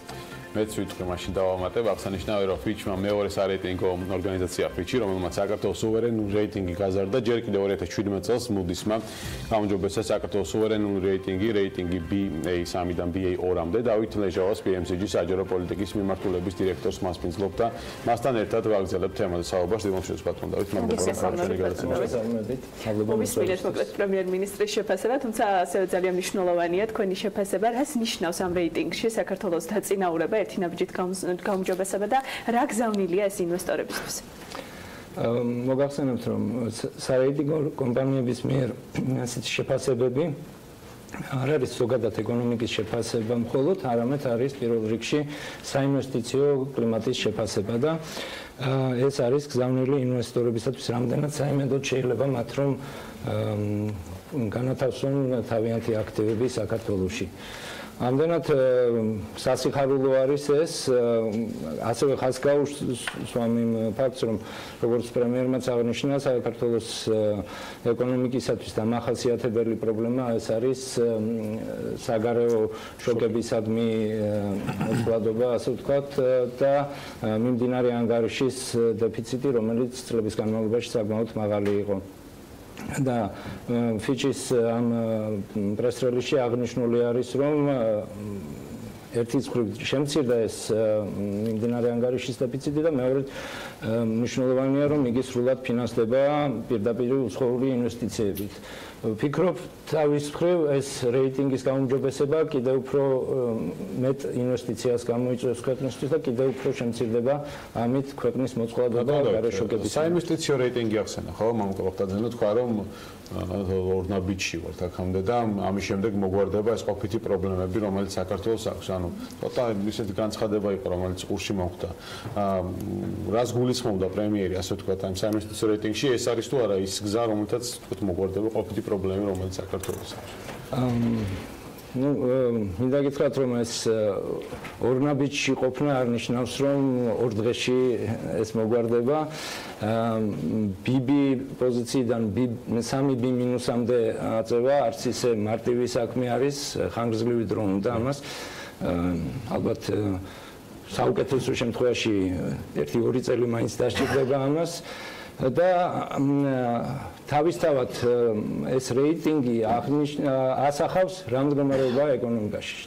თუ ეკონომიკაში უკეთესი მდგომარეობა იქნება, უფრო საიმედო იქნება ინვესტირება, შესაბამისად უკეთესი მდგომარეობა იქნება ეკონომიკურად ქართული ხალხისთვისაც და ამიტომ აქ მიზეზ შეგოგებრივობაზე შეგვიძლია საუბარი, მაგრამ ბუნებრივად საინვესტიციო რეიტინგი ნამდვილად კავშირში არის. ერთის მხრივ გზავნილი ინვესტორებისათვის ამ რეიტინგის განახლებული შეფასება, რომ კარგი გარემო არის, უკეთესი ვიდრე ვთქვათ იყო გასულ კვირაში, ყოველ შემთხვევაში რეიტინგის მიხედვით არის მნიშვნელოვანი, მაგრამ Fitch-ის ამავე ანგარიში ისეთი პროექტები იყო ჩამოთვლილი, რომელთან დაკავშირებითაც დღეს აქტიურად ვსაუბრობთ, რომ ისინი შეიძლება კითხვის ნიშნის ქვეშ აღმოჩნდნენ. ასეთი იყო ანაკლის პორტის თემა, რომელიც ერთ-ერთი გამსაზღვრელი გახდა მათ შორის ინვესტიციების და სატრანსპორტო მიმართულების ნაწილში, რომელიც Fitch-მა აღნიშნა როგორც სწორედ ამ პოზიტიურის გამსაზღვრელი, რის საფუძველზეც მათ გააკეთეს ეს შეფასება.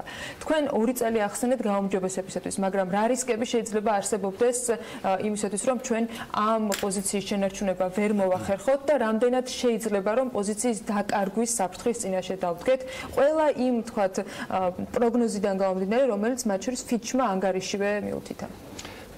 კი ბატონო, Fitch-ი ანგარიში აღნიშნავს იმ ფაქტორებს, რომლებმაც შეიძლება განსაზღვრონ რეიტინგის ცვლილება ორივე მიმართულებით და ძირითადად ისინი აქცენტს აკეთებენ საინვესტიციო გარემოზე, საგარეო შოკების მიმართ მოწყვლადობაზე. ეს ისევ რჩება პრობლემად. ბუნებრივია, ქვეყანა უნდა მოახერხოს იმის დემონსტრირება, რომ არანაირი პოლიტიკური საფრთხე არ არსებობს ინვესტორებისათვის ქვეყანაში. თქვენ ახსენეთ ბოლო დროინდელი მოვლენები, აქ ბუნებრივია გაჩნდა კითხვები, თუმცა ვფიქრობ, რომ დროულად უნდა გაეცეს ამ კითხვებს პასუხი. ვფიქრობ, შეიძლება ეს გახდეს მიზეზი მათ შორის არა იმ ორწლიანი სამიზნე გეგმის შესრულების, არამედ პირიქით უკან დახევის? იცით, როდესაც ეს რეიტინგი გამოქვეყნდა იმ დროისათვის ეს მოვლენები, ასე ვთქვათ, უკვე ცნობილი იყო. თუმცა Fitch მაინც წინა დღის ამბებს, ვთქვათ, ამბებზე დაყრდნობით არ აკეთებს ამ რეიტინგს. იცით, ზუსტად რომ წინა დღის ამბებზე დაყრდნობითაც აკეთებს, იმიტომ რომ შეფასება ხდება ესეთნაირად. აფასებენ მოდელის მიხედვით, მონაცემების მიხედვით და შემდეგ საბჭო იკრიბება და საბჭო იღებს გადაწყვეტილებას, რამდენად ამ მოდელის შედეგი შეესაბამება რეალობას და ამის გამო არის, რომ წლების განმავლობაში საქართველოს მოდელის მიხედვით გაცილებით უკეთესი რეიტინგი აქვს, ერთი ნოჩით უკეთესი რეიტინგი აქვს ხოლმე და შემდეგ საბჭოზე ამცირებენ ამ რეიტინგს. ეს ბოლო გადაწყვეტილება ცოტა დაგვიანებულიც არის Fitch-ის მიერ, იმიტომ რომ ჯერ კიდევ აგვისტოში მათ შეეძლოთ ჩვენთვის ამ რეიტინგის მონიჭება და 2 ერთეულით შეგვიმცირეს. თვლიდნენ, რომ მაღალი რისკები არსებობდა. წლის განმავლობაში დარწმუნდნენ, რომ ამ რისკების მატერიალიზება არ მოხდა და შესაბამისად აგვიწეს. ბოლო დღეს ხდება სწორედ საბჭოზე განხილვა. ინფორმაცია აქვთ მათ, როდესაც ბოლო მოვლენები იციან. ეს კონკრეტული кейსები რაც ხდება იგივე TVC-სთან მიმართებით და მიუხედავად იმისა, რომ კონკრეტული პრობლემებია, საფრთხეს არ უქმნის ქვეყნის რეიტინგს და რაღაცა პრობლემები ამ მიმართულებით არ თვლის Fitch-ი, რომ რაიმე ტიპის პრობლემები არსებობს ქვეყანაში? იცით რა, ბუნებრივია თუ შეგვიძლია რომ შევაფასოთ თქვა ეს რეიტინგი. ასე ცალსახად ვერ ვიტყოდი, იმიტომ რომ ბუნებრივია თუ კი პრობლემები ინვესტორები დარწმუნდებიან, რომ პრობლემები პოლიტიკურ ხასიათს ატარებენ და არ ისურვებენ ინვესტიციების გაკეთებას, არ გააკეთებენ ამ ინვესტიციებს, იმიტომ რომ გარემო არ არის კარგი.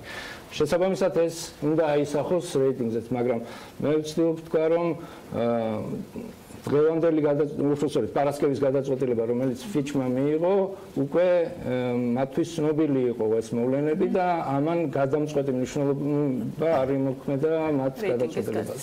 კიდევ ერთი საინტერესო აღნიშვნა იყო Fitch-ის ანგარიში, ეს შეეხებოდა თავისუფალი ვაჭრობის ხელშეკრულებას, რომელიც საქართველოს 2018 წელს შეიძლება ითქვას, რომ მოაგროვა საბოლოო ჯამში ერთდროულად რამდენიმე ქვეყანასთან.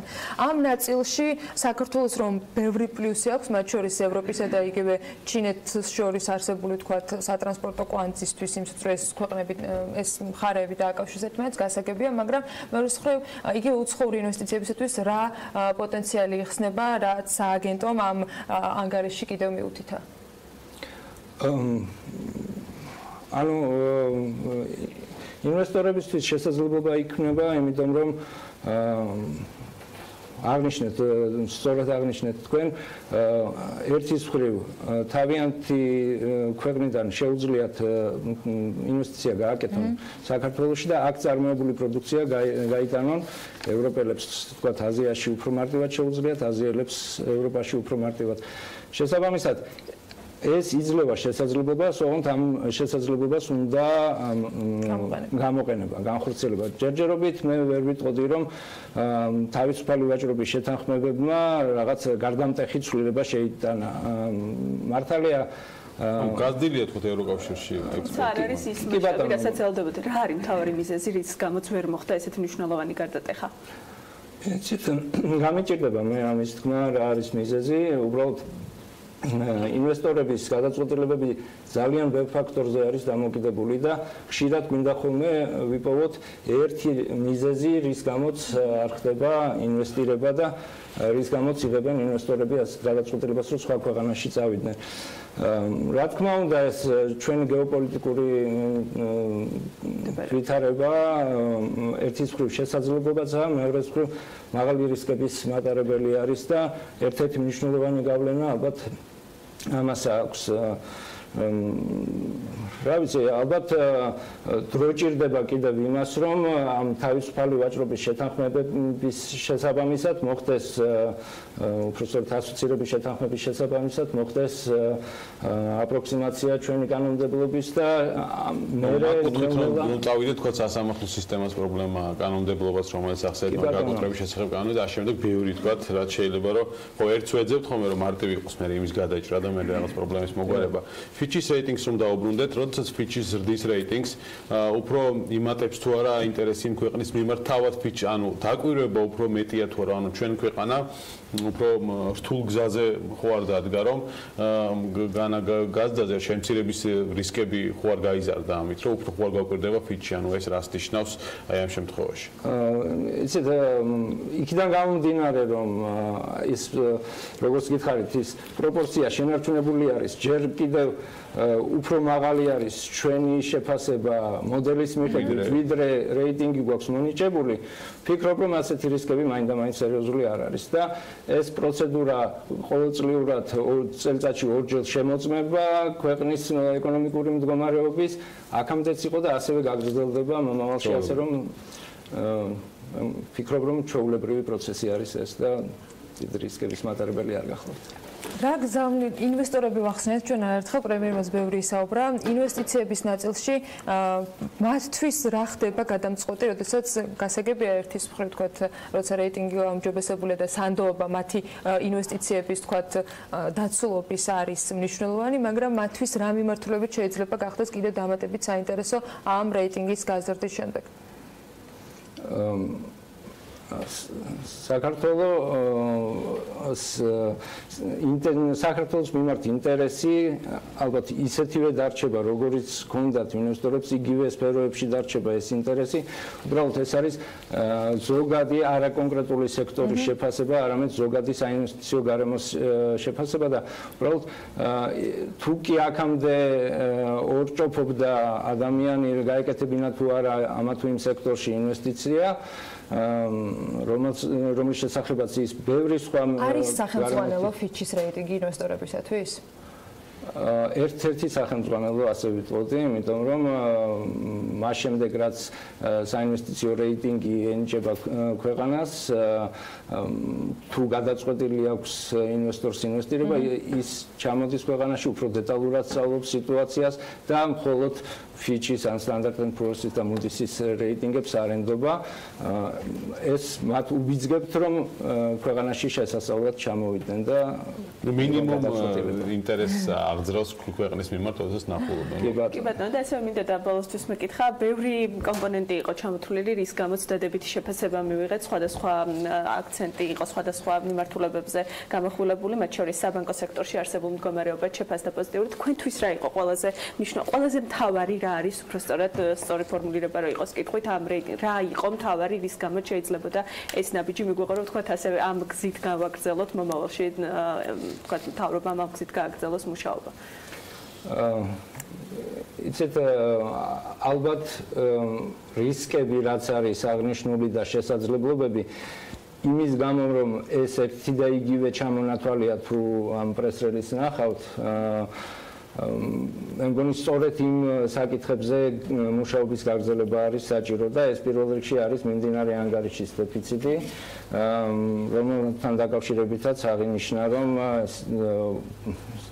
შეიძლება უცნაურად ჟღერდეს, მაგრამ ბოლოდროინდელი გადაწყვეტილებები საპენსიო რეფორმასთან დაკავშირებით ასევე მაკროპრუდენციული გადაწყვეტილებები ამ კონკრეტულ მაჩვენებელზე დადებითად იმოქმედებენ და ალბათ ამ მიმართულებით კიდევ ბევრი არის სამუშაო აღნიშნული არის ერთ-ერთ უარყოფით მხარეთ ასევე მაღალი დოლარიზაცია ქვეყანაში და ესეც ალბათ უნდა გაგრძელდეს ამ მიმართულებით დოლარიზაციის რეფორმა პოლიტიკა ჩართულია ეს ყველაფერი და ვნახოთ რა შედეგები იქნება დიდი მადლობა ბატონო დავით გადაცემის შემოძანებისთვის დავით ლეჟავა PMCG-ის საჯარო პოლიტიკის მიმართულების დირექტორი იყო საქმის კურსის საქმიანი დილის სტუმარი ამერიკული გადაცემები ჩვენ რეკლამაზე უნდა გავიდეთ რამდენიმე წუთში გიბრუნდებით საინტერესო თემით და სტუმრით ასე რომ დაგველოდეთ დროებით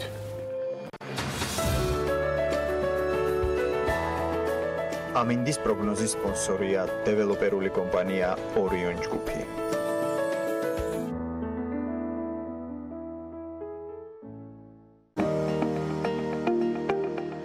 ამინდის პროგნოზის სპონსორია სადაზღვევო კომპანია უნისონი თავისუფალი დაზღვევა თქვენი სიმშვიდისათვის.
ამინდის პროგნოზის სპონსორია სადაზღვევო კომპანია უნისონი თავისუფალი დაზღვევა თქვენი სიმშვიდისათვის.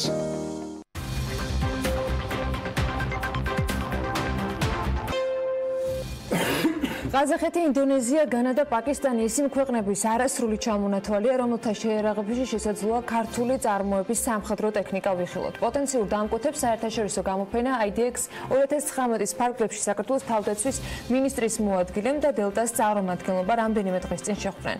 IDX 2019 სადაც წარმოდგენილი იყო საქმიანობ თუ საზღვაო და საჰაერო თავდაცვითი მრეწველობის სრული სპექტრი დელტამ ქართული წარმოების შეერაღების ნიმუშები წარადგინა. ინტერესი, რომელიც ქართულია წარმოების სამხედრო ტექნიკის მიმართ არსებობს ცალსახად და ეს არის რა თქმა უნდა საამაყო. არანაკლებ მნიშვნელოვანია ეკონომიკური სარგებელი, რომელიც ამ დრომდე მივიღეთ და მომავალში იმედია უფრო გაიზრდება. მის გარდა კონკრეტულად რის მიმართ არსებობს ინტერესი, ამაზე ჩვენი სტუმრისგან შევეცდებით პასუხის მიღებას. უჩა დოძუაშვილი დელტას ხელმძღვანელია საქმიანი დილის ეთერში. მოუშვეთოთ მოუჩა, მადლობა რომ ხართ ჩვენი სტუმარი. ჩვენ ამ გამოფენაზე ჩემს გადაცემაში მაშინ ვისაუბრეთ საქმის კურსში, მინდა კითხოთ შედეგები როგორი იყო. თქვენ წარადგინეთ ერთი ახალი ნიმუში დელტასი, რომელიც საღებული ქონდათ ნავთორცი კონკრეტულად 120 მმ-იანი. რა გამოხმაურება ჰქონდა მას და შესაბამისად რა კონტრაქტები შეიძლება ვიფიქროთ დღეს? პრინციპში დღევანდელი დღის გადმოსახედიდან IDX 2019 შეგვიძლია ძალიან დიდ წარმატებად განვიხილოთ ჩვენთვის.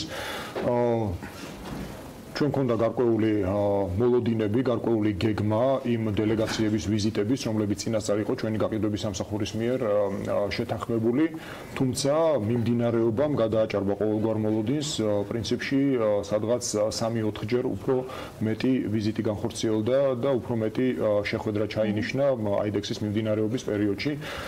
ცალსახად აქ ძალიან დიდი როლი ითამაშა იმ ახალმა ტიპის შეიარაღებამ, რომელიც ჩვენ წარმოვადგინეთ, ეს არის ნამდვილად თქვენ მიერ აღნიშნული 120 მმ-იანი მობილური ნაღმწყვეტის სისტემა.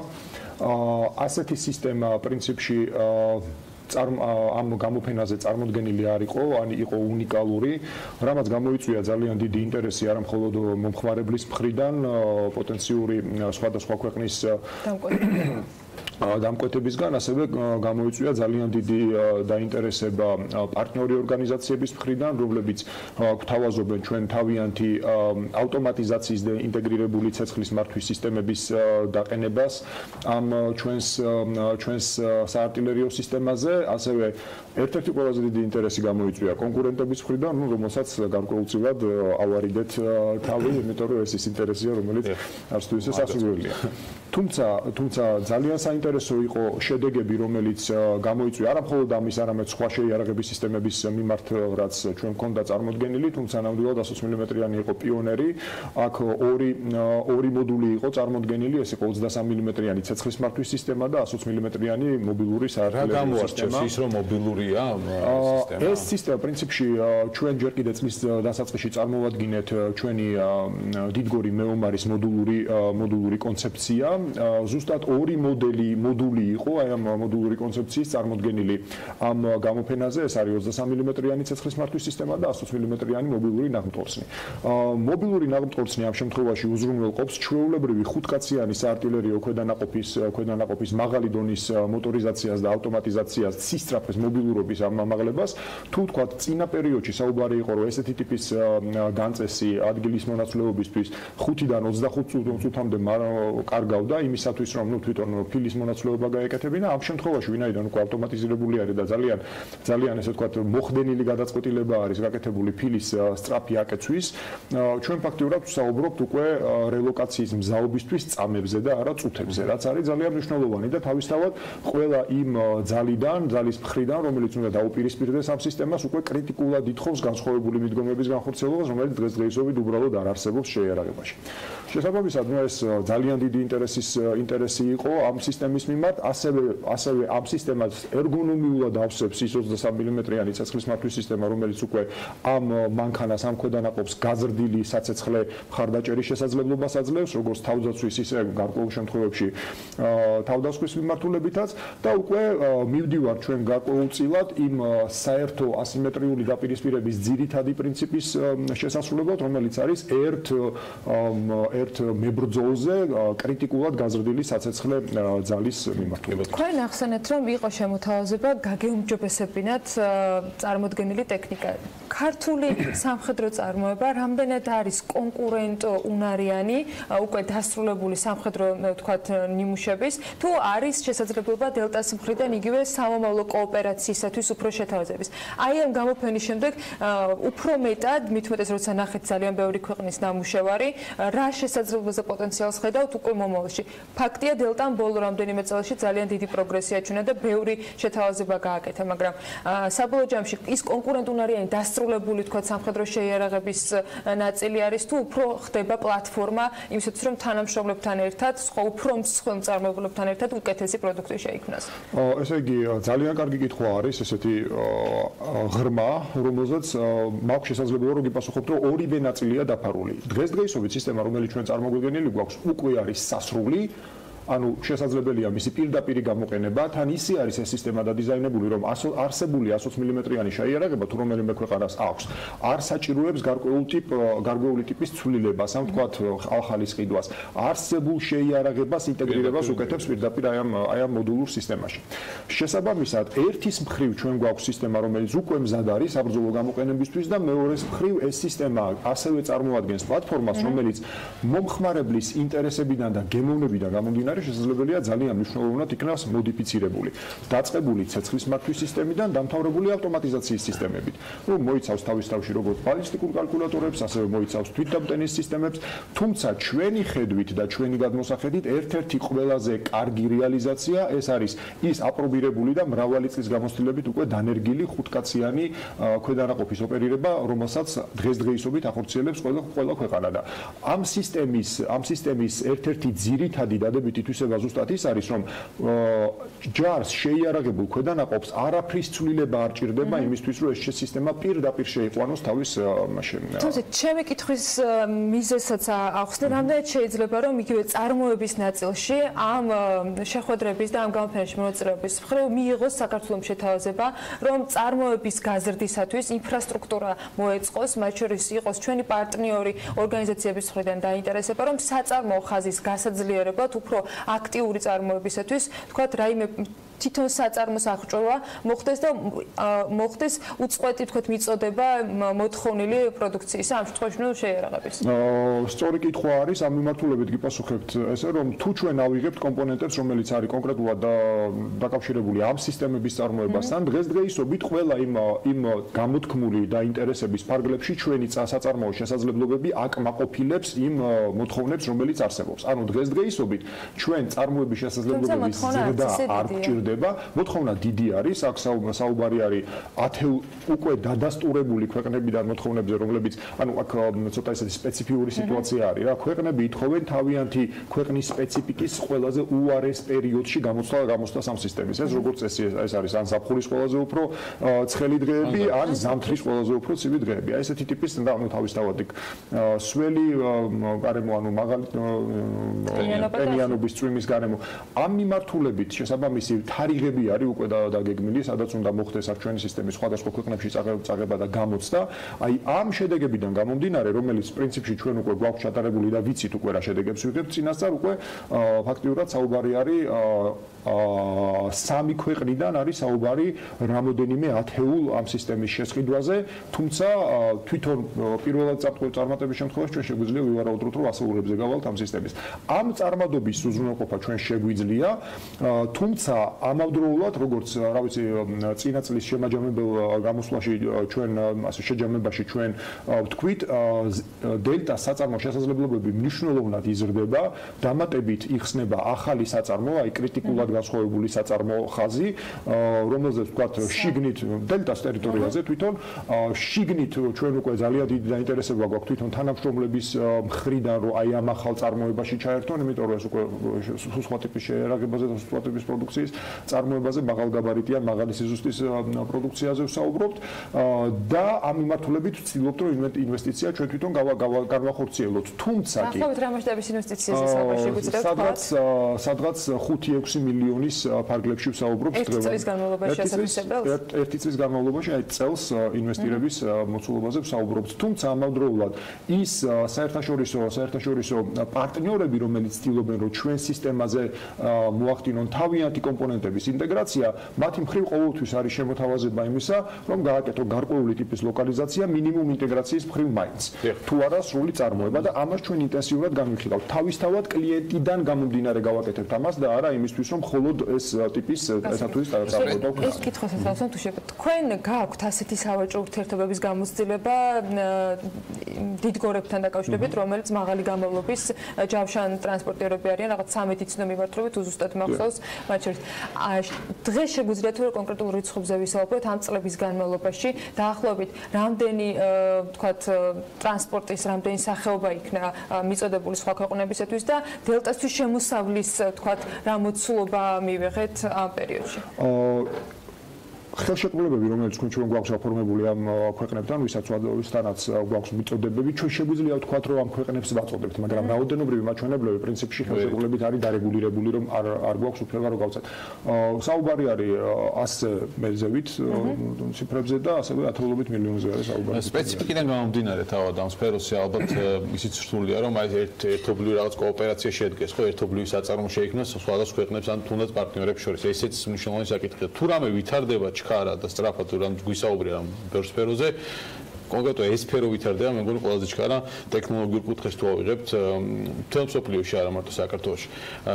რა მასშტაბის იყო ეს გამოფენა, იმ გამოფენას დაუბრუნდეთ, რომ დავინახოთ ასე ვთქვათ, რამდენი ქვეყანა იყო, რომელი მწარმოებლები იყვნენ, რა ტიპის შეერაღება იყო წარმოდგენილი და თქვენს მხრივ რა ტიპის გამოცდილება მიიღეთ, გარდა იმისა, რომ ვთქვათ, იქ დაამყარეთ კონტაქტები და შეიძლება რომ კონტრაქტებზე ვისაუბროთ თქვენ კონკრეტულად სამ ქვეყანასთან, რომელიც დაგეგმილია.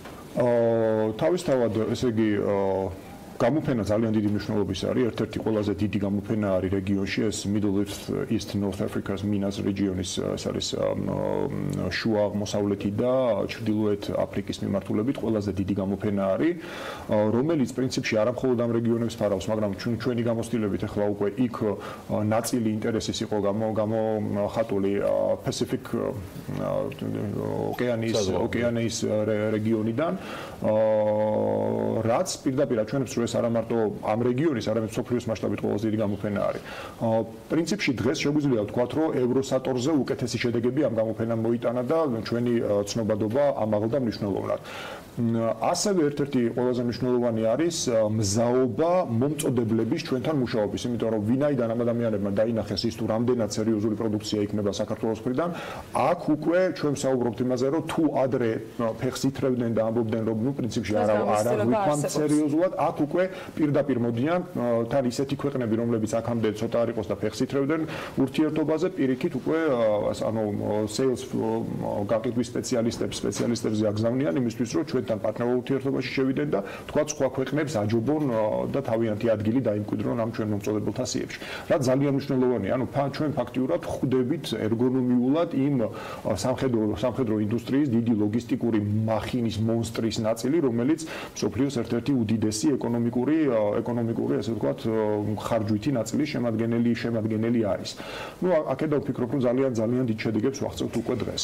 შეიძლება ეხლა მადის ამბავი იყოს, მაგრამ რა ჩვენ ძირითადად სახმელეთო შეერაღებაზე ვსაუბრობთ ამ ეტაპზე. თუ იგეგმება, რომ პროფილი, თქვათ, განსხვავ დივერსიფიცირება გააკეთოს დელტამ და სხვა მიმართულებითაც იმუშაოს ტექნიკის შექმნის მიმართულებით. ესე იგი, როგორც წესი არ მიყვარს საერთოდ ამ მიმართულებით საუბარი, მაგრამ ვინაიდან კითხვა დასმული არის, გიპასუხებთ, რომ საავიაციო მიმართულებით დელტა ძალიან მნიშვნელოვანი ინვესტიციებს ახორციელებს და ნაწილი ინვესტიციების ზუსტად აქ არის ამ მიმართულებით არის ესე ვთქვათ მიმართული აქეთ და მეორე ძირითადი და მნიშვნელოვანი ჩვენი ფოკუსი ეს არის მართვადის არაკეტო მიმართულება, რასაც ძალიან მნიშვნელოვნად ვაფოკუსებთ და დიახ თავდაცვით თავისთავად და ვავითარებთ. პრინციპში ვფიქრობ, რომ ძალიან მალე ჩვენს გულშემატკივარს გავახარებთ ამ მიმართულებითაც, განსაკუთრებით აი ეს პლატფორმა, მოდულური პლატფორმა, რომელიც შემდეგ ევოლუციას განიცდის უკვე და დღესდღეობით ძალიან საინტერესო მიდგომების ცვლილება მიმდინარეობს. აქ მოგწევთ საშუალებას, რომ ვიხილოთ ინტეგრირების სხვა მოდულები, რომელიც კიდევ უფრო გაზდის არა მარტო საერთაშორისო მიმართულებით ინტერესს, არამედ ასევე საქართველოს მიმართულებით ინტერესსაც და აქაც ვფიქრობ ძალიან საინტერესო სიახლეები გველის, იმიტომ იმიტომ რომ აი ინტეგრაცია ქართული სისტემების ქართულ შეიარაღებაში უფრო ახალ დონეზე გადადის. სამხედროს სამედიცინო ის ტექნიკის წარმოება რა ხდება? მიმდინარეობს კი ან კონტრაქტები ძალაშია თუ დასრულდა უკვე? კონტრაქტები ძალაშია, მიმდინარეობს, რაოდენობრივი ზრდები გვაქვს ამ მიმართულებით. ანუ პრინციპში ესეთი ტიპის პროდუქტი ასევე უნიკალური არის. სხვა მწარმოებლები ცდილობენ რომ შემოვიდნენ ამ ბაზარზე, მაგრამ ის ტექნიკური გადაწყვეტილებები, რომლებიც ჩვენ გვაქვს მიღებული ამ მანქანაში, საკმაოდ რთულად რეპლიცირებადი არის, შესაბამისად ჯერჯერობით ისევ უნიკალური მოთამაშე ვართ ამ მიმართულებით და რასაც მოწმობს კიდევაც ზრდა იმ ქვეყნებისა, რომლებიც ჩვენი პროდუქციით არიან დაინტერესებული და თუნდაც ის ბოლო კონტრაქტი, რომელიც უკვე გაჟღერებულია ინდონეზიის მიმართულებით, რისი წარმოებაც ახლა მიდის უკვე და პრინციპში ვფიქრობთ, რომ თვენახევრის ორი თვის განმავლობაში უკვე მივაწოდებთ ამ ქვეყანას. ხო, კარგია რომ არ მოხდა დუბლირება და ვიღაცამ არ გადაიღო და არაკეთებს. ცდილობები არის ნამდვილად, თუმცა საკმაოდ, ანუ იმ ფასის სეგმენტში, რომელშიც ჩვენ ოპერირებთ, ჩვენნაირი შედეგის მიღწევა ფაქტიურად შეუძლებელი არის. ძალიან კარგი. და წარმატებას გისურვებთ, როგორც ეკონომიკურ ნაწილში, ანუ კიდევ უფრო მეტი მოთხოვნის ზრდის მიმართულებით, ასევე იმ სიახლეებზე, რომელზეც ვისაუბრეთ და იმედი მაქვს, რომ ამავე ეთერი შეგვეძლება ამ სიახლეებზე უახლოეს მომავალში ჩვენს მოყოლმოსაც მიეწოდოთ ინფორმაციას. მადლობა თქვენ სტუმრობისათვის. ურჩა ძოძუაშვილი დელტას ხელმძღვანელი იყო საქმიანი დილის სტუდიაში, რომელიც უცბად ხნის წინ დაბრუნდა იმ გამოფენიდან, რომელზეც საქართველოს სამხედრო შეიარაღება IDEX 2019-ზე არის საუბარი წარმოადგენდა და ძალიან ბევრ საინტერესო სამომავლო კონტრაქტთან დაკავშირებით შედგა პრინციპში კომუნიკაცია პოტენციურ დამკვეთებთან. მადლობა კიდევ ერთხელ ბატონ ურჩას სტუმრობისათვის. წარმატებები დელტა, ჩვენ კი საქმიანი დილას ამით ვასრულებთ. წინ საინტერესო საქმის კურსი ეთერები გელოდებით. მე ხაბაციკაძესთან ერთად მე ხვალამდე გემშვიდობები და ბედნიერ დღეს გისურვებთ.